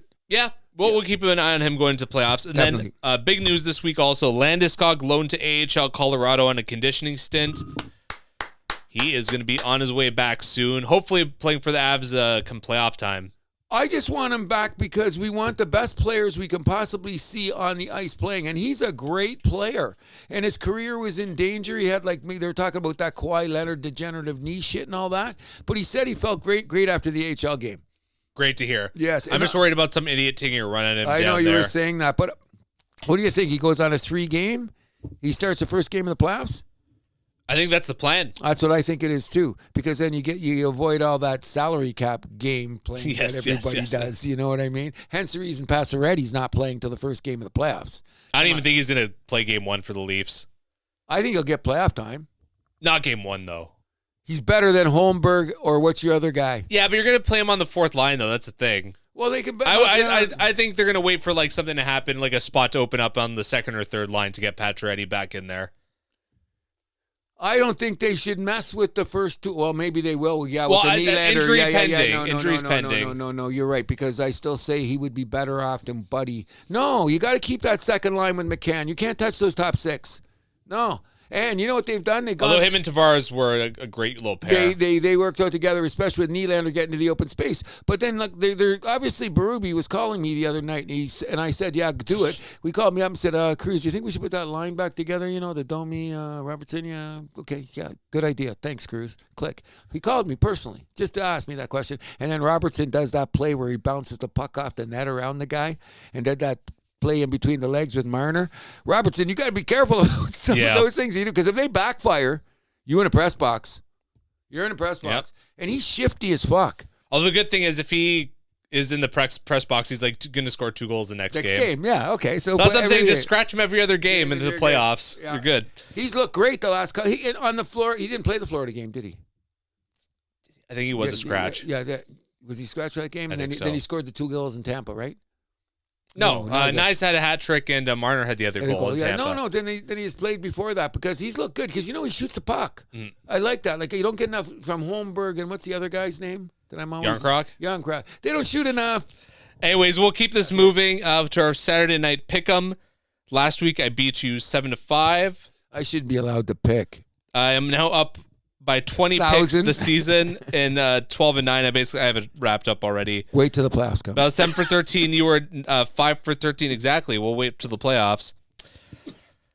11 games on the schedule for the final Saturday home, for the final Saturday of the regular season. All right, first up, we got the New York Islanders at the Philadelphia Flyers. I'm going to take Philly at home. Do we get a coin? I don't know. New York and Philly. I don't think even Rutherford's going to try. Okay, I'm just going to go for St. Patrick, just because I like Patrick. New York Islanders, okay. New York Rangers at the Carolina Hurricanes. Hurricanes a little slow, a little bit cold, but I'm going to take them to win at home against the Rangers. Rangers are like a broken man. Carolina all day. Colorado Avalanche at the LA Kings. I'm going to take LA at home. They are dangerous. I think that Colorado is going to come in and start proving this is the team we are. We don't care who we play, when we do it, and you're going to go in and give them a slap. Didn't you have Washington and Columbus on there somewhere? That's one of the later ones. I'm just going by the order it was on the NHL site. Okay. Buffalo. They say they're playing now. Yeah, Buffalo. Maybe the start time changed. Okay. From when I put because I put these in early this season. Florida. Buffalo at Florida. Buffalo 8-2 in their last 10, but I'm going to still choose the Panthers at home. What is going on in Buffalo? All season long, you jerked everybody off, and you come down the stretch, and you're the hottest team in the league. Why didn't you do this after the All-Star break? Them in Pittsburgh are ridiculous. Oh, exactly. Like, what are you guys doing? Like, what does it? Good for your psyche. Okay, and the beers taste better after the game. Bad for the fan psyche, maybe. Oh, my God. I can't imagine if you're a fan. Like, what did you do? They played some great game. What's his name? Thompson? Tage Thompson. Looks like one of the best goal scorers in the league again. Fine, what's he got? 40-something now, doesn't he? Yep. He might. I don't think he'll get 50. No, but no. He's, I think Drysdale's only going to be the only 50-goal scorer this year. We can't get Willie in there? Willie's got 44? In 3 games? No, guess not. Montreal at Toronto. I'm going to take the Leafs at home. You know who I'm taking? Leafs. Stop it. Stop it right now. Because there's a good chance we're still going to play you in the playoffs. There's still a chance. Not a great chance. So we're just going to remind you what we're going to do to you if we get you. If we beat you guys tonight, then pretty much seals that it won't be the first round matchup. That's true. So let's beat you so we can get you in the first round. I'm good. Habs all day. Habs all day. Washington at Columbus. I'm going to take Washington on the road. No kidding. I don't expect Washington to lose for the rest of the year now. Wow. After that thing they did with Carolina the other night, how they look Even flat. If they're resting guys last game of the season? Okay, maybe the last game they'll rest, but I'm saying they're going to play playoff hockey for the rest of the way in. Like, they look flat. Like, against Carolina, I thought, they'll let down after the Ovi thing. And they came out in the second period. They were a completely different team. What did they end up winning? 4-2, 5-2? I don't know. Either way, Winnipeg at Chicago. I'm going to take Winnipeg on the road. Yeah. Easy. Utah at Dallas. Dallas has actually lost their last 4 games, so I'm going to take Utah for the steal. I don't know what, and you're right. Dallas should be a little concerned. You can't be having those kind of slumps going in. Considering that blown game against Vancouver. Especially to add that onto with 4-game loss. Yeah, they'll right the ship tonight. So you're on Dallas? Yep. Minnesota at Vancouver. I'm going to take Minnesota to steal it on the road. I'm taking Vancouver now that they've got a little bit of life from the other game that they're going to say, let's give our fans something to cheer about, and they're going to pull off the win. Some empty calorie wins. Empty calorie wins, exactly. Nashville at Vegas. Vegas all day. Yep. And last but not least, St. Louis at Seattle. I'm going to choose St. Louis to get back on track and steal this one on the road. I think that they're going to be further, the slump will go one more game. So Seattle. Yeah, I think Seattle's going to win because the two teams they lost to are pretty good teams. Yeah. So they're going to say, okay, we're going to rate the ship against Seattle. Seattle's going to bushwhack them. A couple of guys on Seattle, but I can't wait till next season to talk about it. There are going to be a couple guys in Seattle. I'm going to talk up. A couple kids in that team I like. Yeah. They're not doing much now, but I like the way they play. Yeah. So we're going to do this. So that's our last Saturday night pickup for the regular season. But for the playoffs, I'm thinking we do the weekend pick, Saturday and Sunday. Yes, we do. All okay, right. We got it. So we'll move us over to trivia, our final segment. Happy of the birthday, show. Steven, this week. I hope you have the second best birthday of your life because in the future you'll have one better. But most importantly of all, the trivia questions have been outstanding. Appreciate it immensely. All right. So the trivia question for today is, Alex Ovechkin is now the greatest goal scorer of all time. But did you know he ranks 5th all time for most time scoring a goal on consecutive days with 60 instances? Who are the 4 players ahead of him? Whoa. Jaromir Jagr. So Jaromir Jagr. Wayne Gretzky. What's the question again? Who scored consecutive? Who scored goals in consecutive days more than him? And he's done it 60 times. Yes, 5th all time. 5th all time. So we got to think of the 4 guys ahead of him. I got this. I'm saying Mike Bossy's one of them. Oh, and Guy Lafleur. So I'm going to go, who are the 4 in front of him? Gretzky. So I'm going to say Gretzky. Yeah. Jagr. Jagger's probably a good bet. Jagr. Bossy. And Lafleur. I doubt it's Gordie Howe. No, but I'm going to put it in brackets. I'm not. Esposito. I would take Esposito over Lafleur. That's why I kind of I went Esposito. I'm thinking Bossy's a good pick too, but we're probably missing somebody that's scoring right now, like a Mike Gartner or. Gartner's a good pick too. Yeah, Mike Gartner's in there. Yari Curry, another guy scored a bunch of goals that could be in there. I like the Bossy pick. I like the Jagr pick, but then we got Lemieux. We didn't say Mario Lemieux. What are we thinking? Lemieux, the game's played though. That's the thing. So I'm gonna say Gretzky for sure. Okay, I got Gretzky. I'm saying Jagr for sure. I'm gonna say Bossy for sure. So I'm gonna say Gretzky, Bossy, Esposito, and Gartner. I'm not gonna put Jagr. Wow, Gartner. Okay, all good picks. I shouldn't give you that Gartner thing because it's starting to appeal to me. But I'm gonna just say Lafleur just because. Okay, because he had a lot of back-to-back games. Gretzky, I'm going to say Gretzky, Jagr, Bossy, Lafleur. They're my first 4, but I got Esposito in brackets because I think he's going to come up. Okay, ready? Yep. Number 1 is actually Gordie Howe. That's a little surprising. Me too. Wow. Number 2, Phil Esposito. Oh, so Howe's number 1 was 72. Okay. Esposito 63. Yep. Wayne Gretzky 62. And number 4, Bobby Hull. Oh, right. So none of our guys got in there, Jagr, Bossy, or none? I had 2 of the 4. You had 1.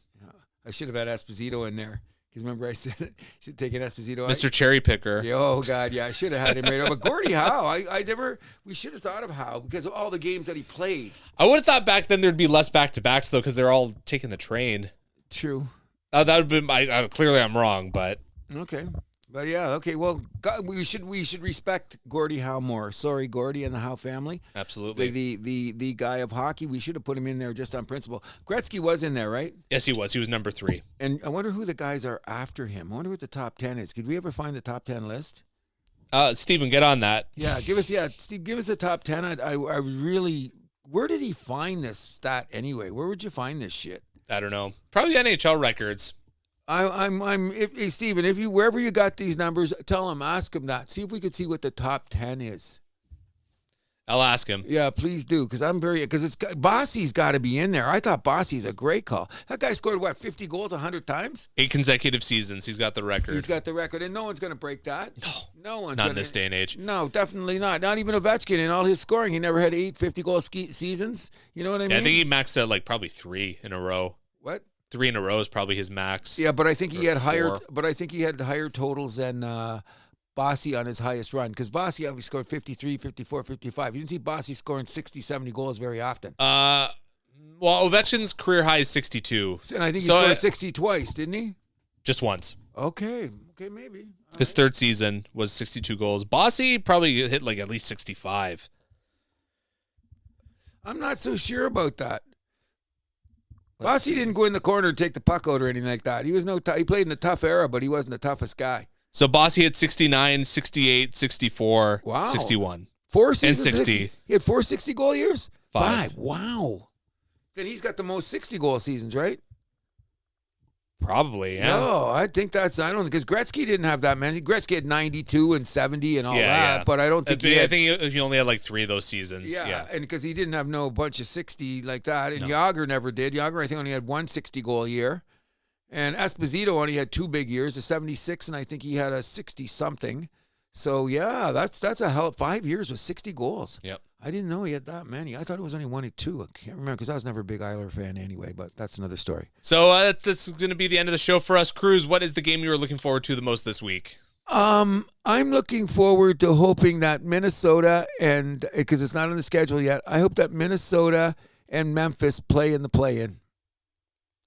That's what I'm hoping is. That was a good game the other. I want to see the revenge. All the other games, I'm not really sure because it's just a hodgepodge of everything. I am looking forward to the Masters tomorrow. 100% is that number one. But there is a baseball season. I wish there was a baseball schedule. I wish I knew the schedule this week. But there's a series this week that's early in the year that's caught my eye. Who are the Yankees playing? I'm not sure.